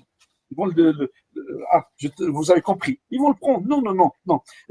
C'est pas un virus fabriqué. Et si on arrive à fabriquer un virus vivant comme ça veut dire qu'on peut fabriquer une mouche, une abeille, et donc c'est trop tard pour nous. Donc ils pourront arriver. Vous vous rappelez, ils sont arrêtés à la brebis Dodi, j'ai oublié. Donc ils arriveraient à cloner l'homme. Non, non, non. ربي قال لك لا يستطيعون ان يخلقون ذبابا donc ils ne pourront pas. Non, je pense pas. Oui, très bien. Bah voilà, je pense qu'on arrive à la fin de cet exposé. J'espère qu'on a pu un petit peu. Oui, si bien tu sûr. permets, je parle juste en ton nom. Ceux qui souhaitent devenir rejoindre l'AMN, vous serez le bienvenu parce que moi je suis que membre, hein, je dirige pas l'AMN, moi je suis sous la tutelle et la responsabilité de Nesrine, que je remercie beaucoup, que je félicite beaucoup, que j'ai beaucoup de respect et d'estime. C'est une des pointes scientifiques algériennes et surtout une des volontés extraordinaires qui aiment le pays comme tous, nous aimons le pays, mais on l'aime beaucoup, nous, surtout à l'étranger. Sachez que on a perdu des membres de nos familles, on n'a pas pu assister et on a perdu des membres ici qu'on a envoyés tout seuls et qu'on n'a pas pu aller avec eux. Et on a donc on souffre avec vous et on est avec vous scientifiquement, médicalement. Moi aussi, si tu me permets, je parle juste un peu du rôle que fait l'association CID. Donc on est beaucoup d'associations qui aident dans le pays, qu'on a envoyé du matériel. Moi, j'appartiens à une association qui s'appelle la Chifa, Association Santé, Humanisme et Innovation Franco-Algérienne, où on a beaucoup aidé, on a envoyé beaucoup de matériel aux différentes wilayas, hôpitaux. Donc, je te félicite. Oui, voilà, on t'a perdu à un certain moment. Ah, pardon. Et maintenant? Voilà. Je remercie tous les participants. Bon courage. Je fais deux remarques, c'est-à-dire deux reproches. Je n'ai pas montré le rôle de la radiologie, radiodiagnostique dans le Covid, et j'ai pas montré le Covid et grossesse, et j'ai pas montré aussi Covid et personnes âgées, mais je pourrais les faire après, mais j'ai préféré que tu invites des radiologues pour faire scanner et diagnostic. Par contre, Covid et grossesse, je vais le préparer ce week-end parce que j'ai une conférence au CHU de Lyon. Eh bien, une fois que je le ferai, je le présenterai une autre fois, Covid et grossesse. Et on a eu pas mal de demandes sur ce thème-là, notamment Dr Bouchareb, Dr Redouane, qui nous ont justement sollicité dans ce sens-là. En tout cas, voilà, je tiens vraiment à te remercier, Dr Mekki, pour ta disponibilité, pour tout ce que tu as pu nous apporter ce soir pour nous éclairer. Merci à toutes les personnes qui ont répondu à cette invitation. Vous avez notre adresse mail, l'adresse mail du collectif, donc n'hésitez pas à revenir vers nous. On fera au mieux pour vous expliquer un petit peu quelles sont nos activités, parce que c'est vrai qu'il y a toute la partie, on va dire, scientifique, échange, partage, etc. Mais on a également, avec Dr Mekki, à travers l'association Ashifa, nous avons développé aussi un travail, on va dire, qui consiste en fait à faire parvenir du matériel aux équipes Covid en Algérie. Inch'Allah, on essayera de reparler de ça lors d'une autre visioconférence. Pourquoi pas, Dr Mekki? Ah oui, avec plaisir. On pourra même montrer le projet. On pourra montrer le projet qu'on a monté avec succès et qui a sauvé des vies et qui a fait surtout des heureux confrères et consoeurs qui étaient ravis de recevoir ce matériel. Et nous, on est là pour. On a de l'énergie et on a de la santé. Alhamdoulilah, Covid, on profite pour. Il a gêné Covid, il faut et comme ça, on aura au moins été utile. Et puis surtout, venir en aide à nos confrères qui vraiment avaient besoin et on est là. Donc, ceux qui veulent prendre le train de l'AMN et Ashifa, vous êtes bienvenus, Inch'Allah. C'est gratuit, l'AMN, c'est ça, pour devenir membre. Oui, en fait, on est, pour l'instant, on est une structure, on est un collectif. Voilà, on est un collectif scientifique, des médecins de différentes disciplines, que ce soit en Algérie, à l'étranger, mais aussi des chercheurs, des biologistes, en recherche clinique également. Donc, de toute façon, on sera ravis de vous apporter un peu plus d'éléments. N'hésitez pas à nous contacter. Je vois qu'il y a une personne qui nous a demandé le lien YouTube. Vous pouvez revoir cette séance donc sur notre chaîne YouTube, mais aussi sur notre page Facebook. Voilà. Donc sur ce, Merci beaucoup. je vous souhaite une très bonne soirée à Tellement tous. عجبتنا الحالة, mais on ne veut pas quitter. Hein. Et encore, on n'a pas activé les micros. La prochaine fois, on essaiera de faire des séances avec des micros activés. Inch'Allah, Inch'Allah. Merci beaucoup. Bonne soirée. Merci à toi, Bon docteur. week-end. Bon week-end. Merci. Allah يحفظك. Merci. Merci. Salam. Au revoir. Bonsoir.